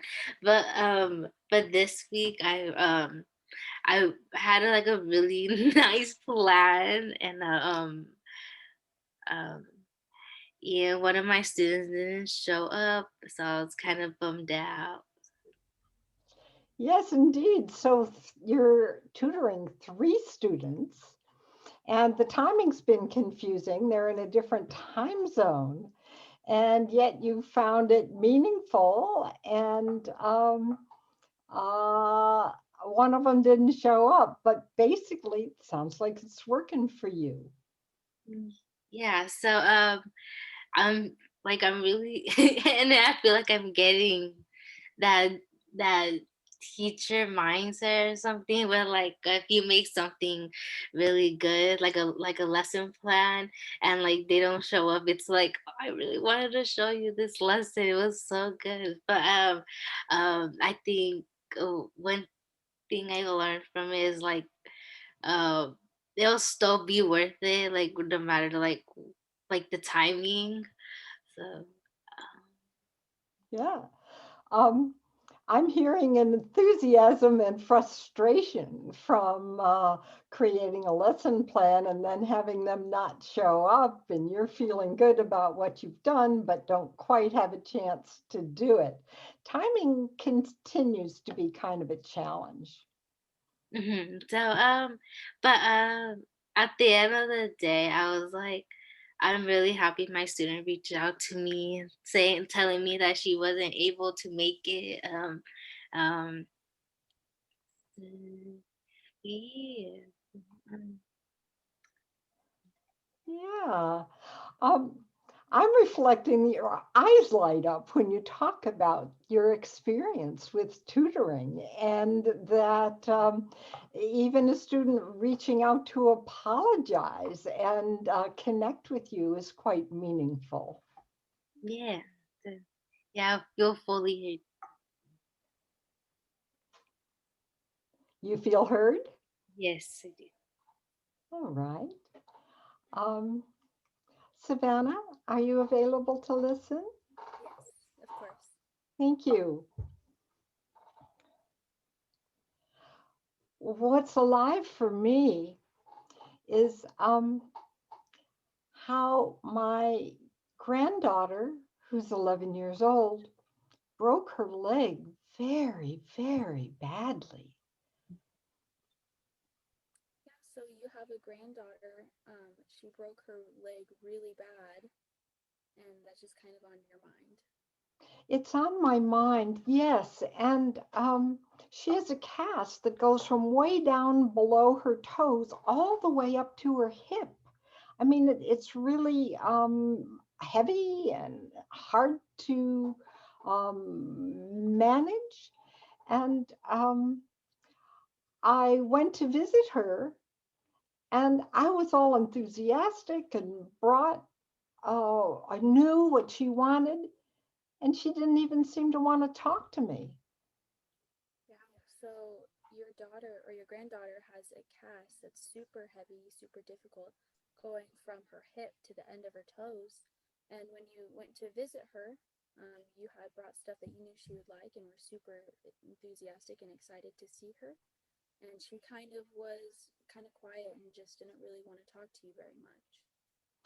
Yeah, and I realized I was so focused on meeting her needs and bringing her exactly the sushi she likes and the funnies from our paper. And I left feeling, well, she's not the only one with needs. I want to be acknowledged and welcomed and appreciated, and it hurt. So you were kind of hurt by the fact that you did this stuff for your granddaughter. You brought her the stuff that she wanted, but you kind of felt underappreciated, and you wanted to have your needs met as well as hers. Yeah, and I think this tuning into other people's needs and tuning into our own needs is a fine balance on a moment to moment basis when we're communicating with people.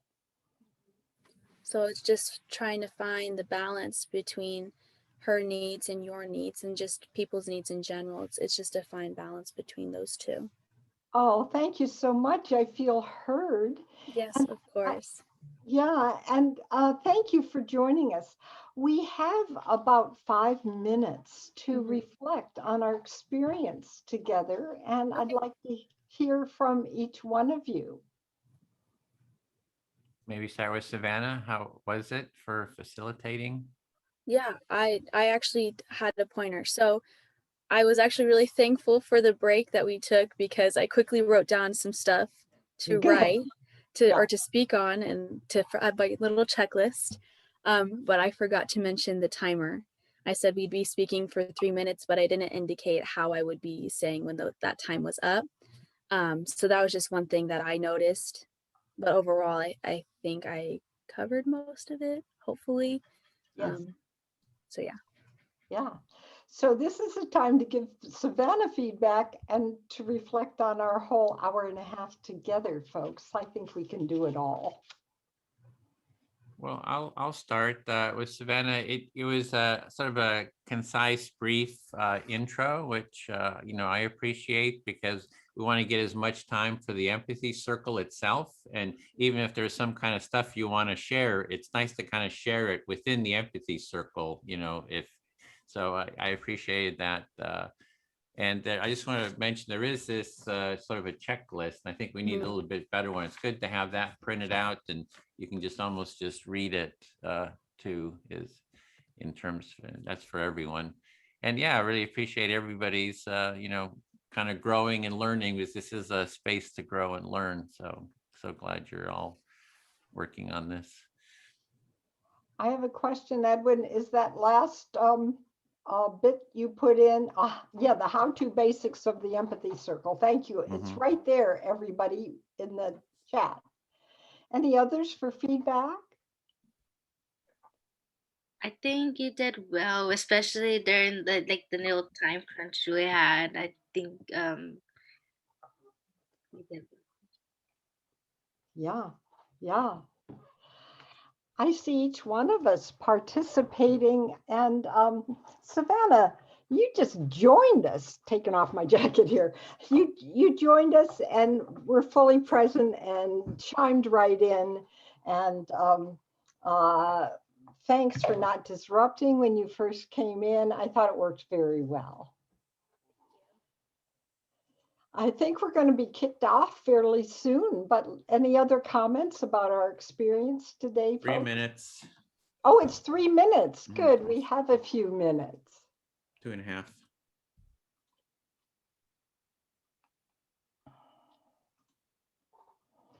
I see that we're each learning in our own way, and that often what we need to learn just gets modeled by the next person in kind of a magical way, and that we're learning from each other. And then we have a chance to practice it as we move forward. And Edwin, I find it very useful to have this Empathy Circle sheet that you have, and let's bring it up to the larger group, please. I think that's a big piece of what's needed. Yeah. And I'm also enjoying hearing about what you do and how relevant it is for Magali's tutoring and Lala's practice. Any other feedback about my facilitation or how our meeting went today? Edwin, I appreciate a few little pointers from you. It was helpful. Yeah, it's a bit challenging when you're just two in a group, so that's kind of changes the dynamics. That's a little bit of a challenge, and then someone coming in late. She had sort of announced it, and I think I had mentioned it that she might pop in. So that is a little bit of a challenge, an extra challenge for the facilitation. But yeah, I thought it went really well, and can't think of anything else right now. I think. For me, it's more, I'm seeing the need for more preparation for everyone, like a sheet, a little video that people can watch beforehand. So I'm learning a lot too in terms of what, for design. And I'm just hoping, that you and Lala, for example, will kind of be able to contribute, to how do we really make it easy for everyone and kind of make it smoother. So it's an ongoing. I'm going to close all the rooms. So yeah, so it's an ongoing, we're co-designing this together. So I appreciate everyone's contributions and insights about how do we kind of make this ever more smoother and more effective. Right. Next time we'll have an opportunity, if you want challenges, to do that again. So you might want to think about it between now and next Saturday.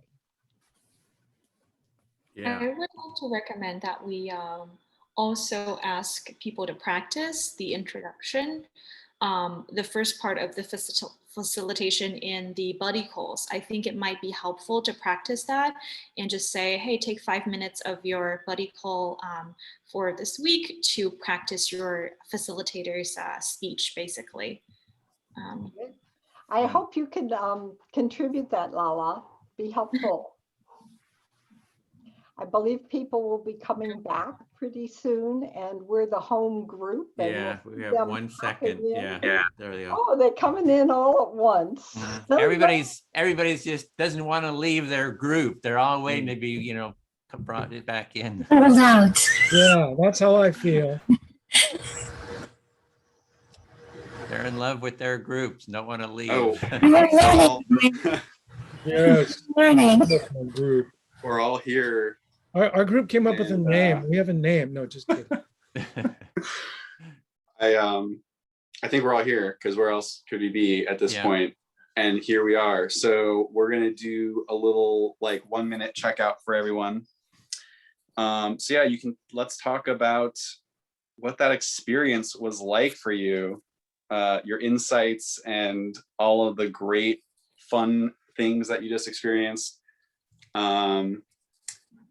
Yeah, let's do it. Let's each take a minute and just share how that was. Magali, would you go first, please? Yeah, so I think this was definitely a learning experience. After, I think it was like the self-reflection, I mentioned how I forgot how I would be timing the empathy circle. So that's I think doing the self-reflection helps the next time. Excellent. Lala. Yeah, so it's a great learning experience for me as well. I learned a lot about my facilitation skills, especially that I need to be more straight to the point. And my insight or an idea that I had was perhaps we can add the facilitator's practice or introduction to the buddy call for our next buddy call. Just take 5 to 10 minutes during our next buddy call to practice our facilitator speech. That sounds like a productive use of that time. Savannah. We came in late because I had class, but I was able to facilitate very shortly. I thought it was really well, and I think I've definitely grown a lot in being more confident in speaking and facilitating in that manner. But yeah, overall it was good. I was only here for a short time, but from what I was here for, it was good. Nice. And Joni.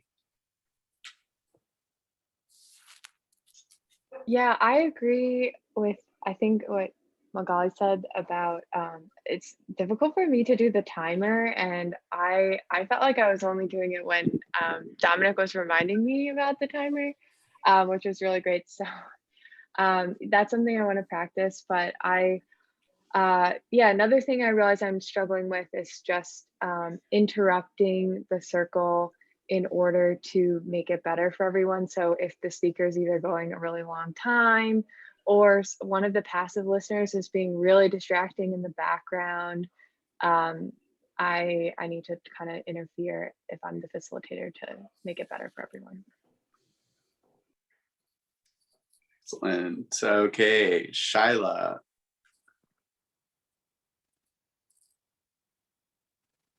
Oh, you're muted. Yes, I unmuted myself. I was going to say a different sentence, but then I'm going to say I unmuted myself. All right. Okay.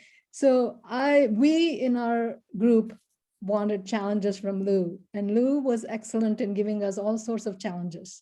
So the learning curve was very steep for me, and it was very productive. I really appreciated that opportunity to learn about how to facilitate better, so on and so forth. The only other thing that came to my mind when after this circle, actually just came to my mind a little bit ago, is that if I were the facilitator, I would probably say to people in advance during the introduction that I would interfere if they went out of the structure, so they would be prepared for it. That's all I would do. But I learned a lot like everybody else, and I really appreciate this opportunity. Yeah, nice. Okay, Dominic. Yeah, so a growth area for me is kind of being comfortable with not feeling fully heard while I facilitate if there's some challenges.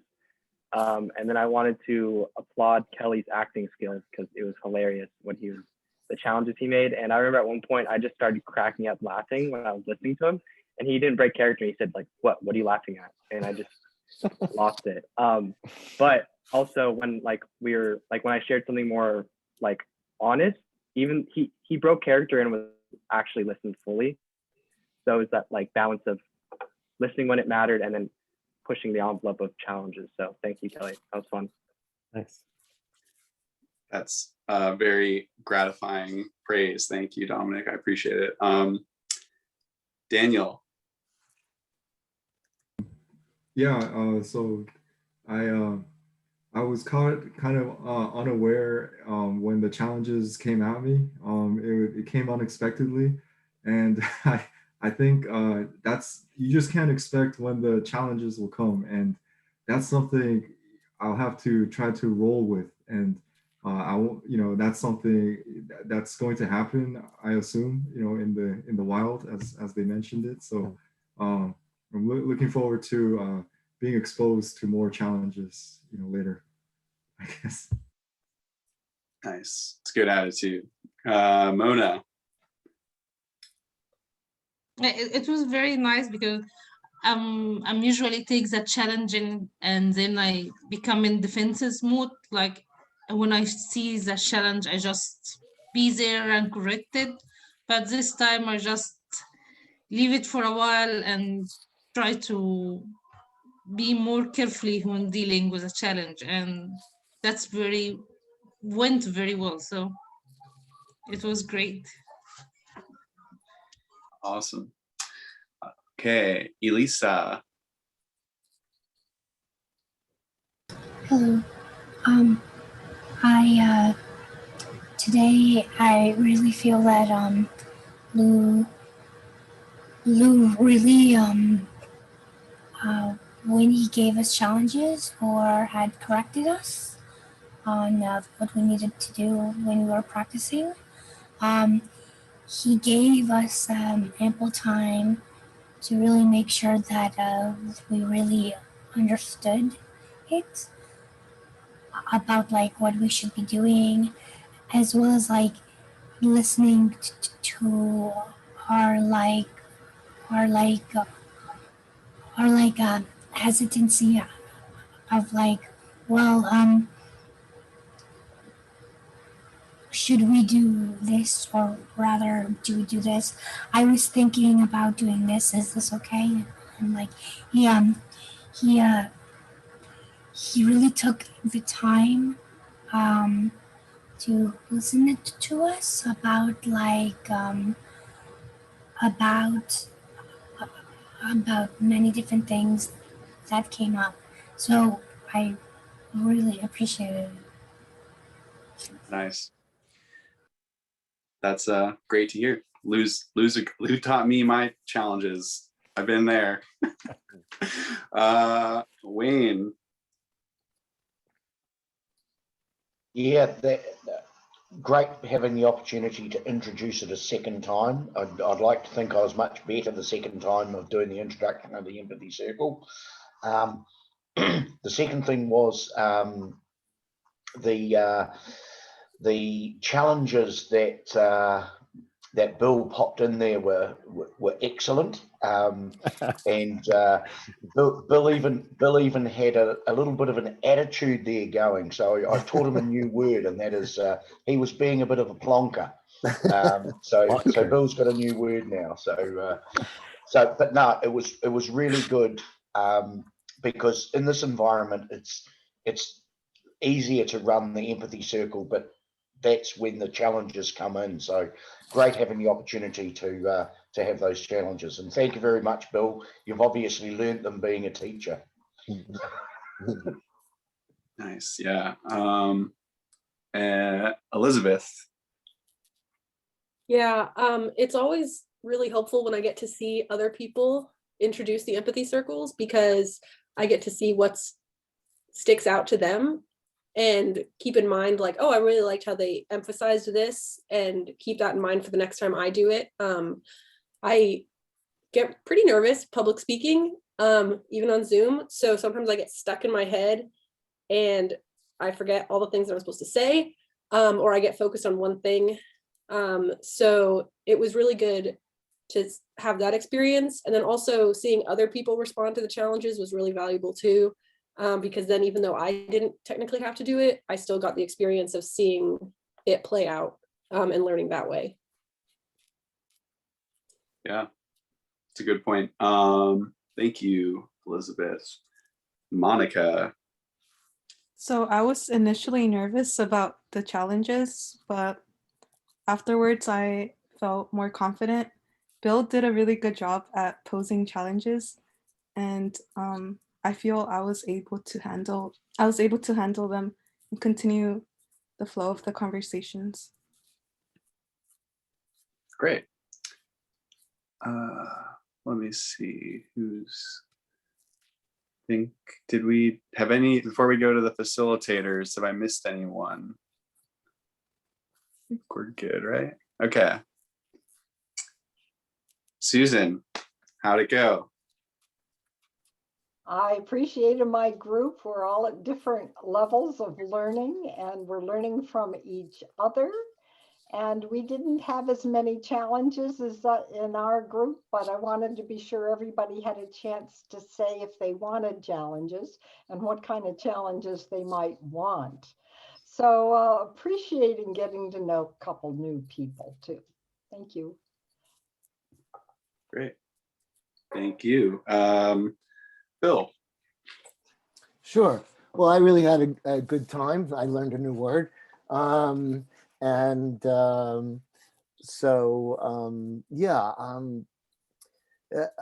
was, in doing these circles, I also reflect on my own learning.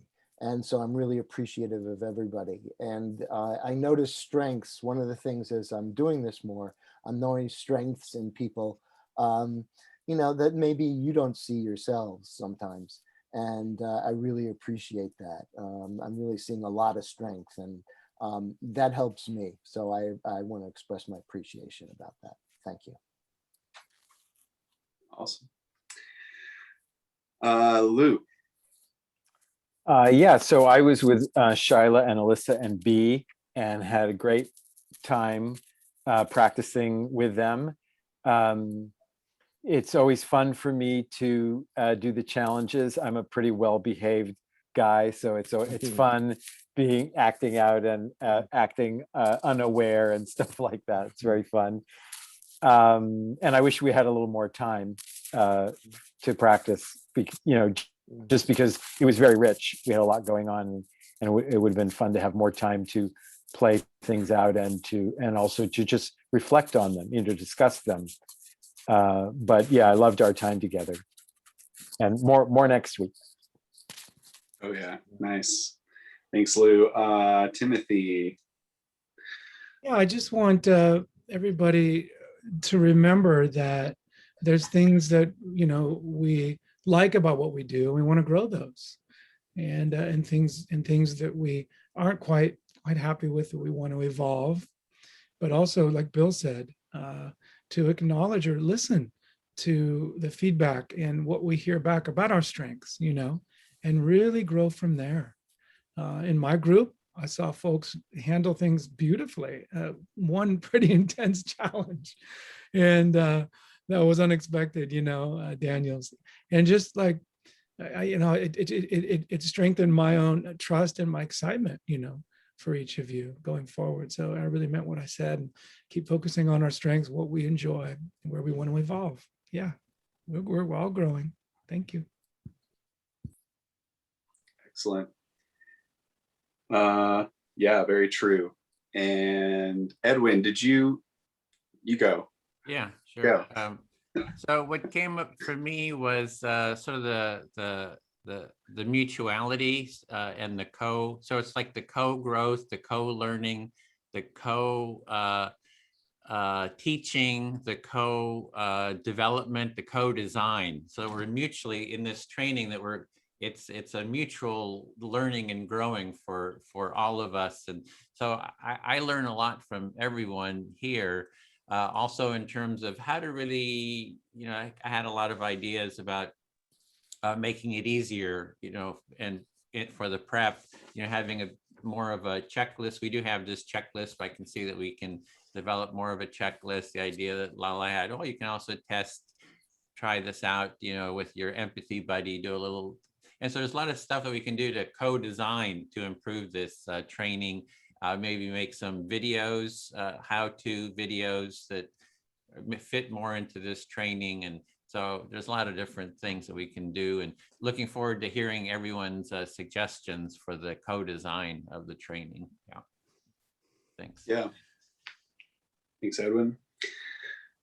Yeah, so I had a good experience. Joni and Dominic were really great as my, I guess, like guinea pigs. I don't know. I feel like I kind of just was clowning them the whole time a little bit, which I kind of didn't, made me uncomfortable. I don't like making people, you know, uncomfortable. But yeah, I think one of the things that I recognized is like sometimes really being confident in the structure and the process is really part of being a good facilitator. And so getting really good practice and being good at modeling it I think is something that we can find a lot of growth there.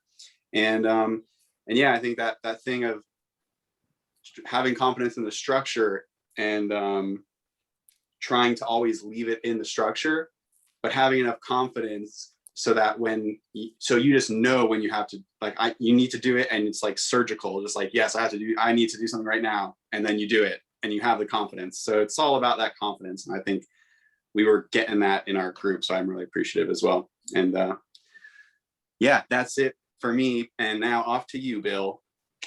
Okay. Well, we just kind of had trainer comments. I just wanted to, any trainers have any other final thoughts? Yeah, actually, I do, Bill. I wanted to say, you know, as about intervening as a facilitator, and I liked what I can't remember who said it. It might have been Shayla, who said that mentioning in your introduction that you might intervene as a facilitator, so that you feel more confident doing it because you said you might, and that others are not so shocked by it, you know, because you've said that you might intervene. But in terms of making an intervention, as a facilitator, the first thing is noticing that something is happening that's amiss. So that's the first thing, is noticing. The second thing is making a decision, a judgment about, should I intervene or not? So I'm noticing this is happening. Should I intervene? Is it big enough or not? And then the third thing is naming what's happening. If you decide to intervene, naming what's happening, and then giving empathy to the person if that's needed. And then the third is inviting the person that's doing something that's not in alignment, inviting them into what you would like them to do instead of what they're doing. So that's what I think of as the steps of an intervention. Edwin. So yeah, I'll add kind of on a different note. This is our third session. We have 2 more sessions to go, and then we'll restart the next cohort.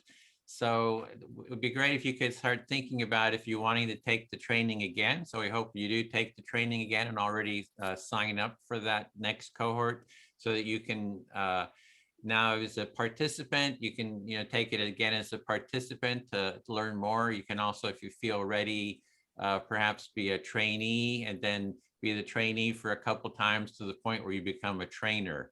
So we hope that you'll sign up, for that already. And then second, I'll send out information about this, is how you can help promote the get your friends and community, et cetera, to come join us in the next cohort, so we can hold up to about 22 participants, people in a cohort. So hope that you will kind of reach out and sort of bring people in to it, and just let them know about the benefits of it, and and so forth. So it's a big part of the training, is how do you really get people involved in what you're doing, and it's a whole field in and of itself to kind of promote and invite people into the circle itself as well as into the training. So that's, yeah, thanks. Sure. Any other trainer comments? Nope. Okay. All right. So next week, we will again practice the how-to, and you can ask for challenges or not. Oh no, without the how-to, I'm sorry. So I want to recognize that somebody asked for another chance to do the how-to. And so I just want to say that in your individual breakout rooms, if that's something, then the individual facilitator can accommodate that. But generally we'll be just doing a circle with challenges without the how-to, to give people more time in general. But if you specifically need something, please let us know. We'll send out an email. Remember to fill out the session feedback. And I think the link will be in the chat. Yeah, I just posted it. Oh, you did? All right. All right. Edwin's always ahead of me there. He's posting and stuff like that. Stuff comes up in my phone. I don't know what it is. It's from him. All right. Hold an empathy buddy call if you can. You'll be paired out, and we'll send out that email. And if you can, facilitate an empathy circle. And in closing, we'll post one feeling you have as a result of being here today in the chat. And then we'll do a little jazz hands. And unless there's anything else, any final closing other than that? I just wrote down Lou's list for how to intervene and kind of the checklist for that. I'm going to put that in the chat because I found it so helpful. So I'm going to just post that right now. Thanks for putting all your feelings in the chat too. Great. All right. And then I invite you to do jazz hands. Okay, get everybody up there. All right, great. Well, I put in gratitude, and I do feel so much gratitude for you all, and you really, we're trying to change the world, and we're doing it a very small step at a time, but no less important. So thank you, everyone. Okay, and I think unless there's something else, Edwin, we'll let you Good out. to go. So see you next week. Thanks, everyone. Check in with your Have a empathy great week. buddies. Have a great week. Thanks, everybody.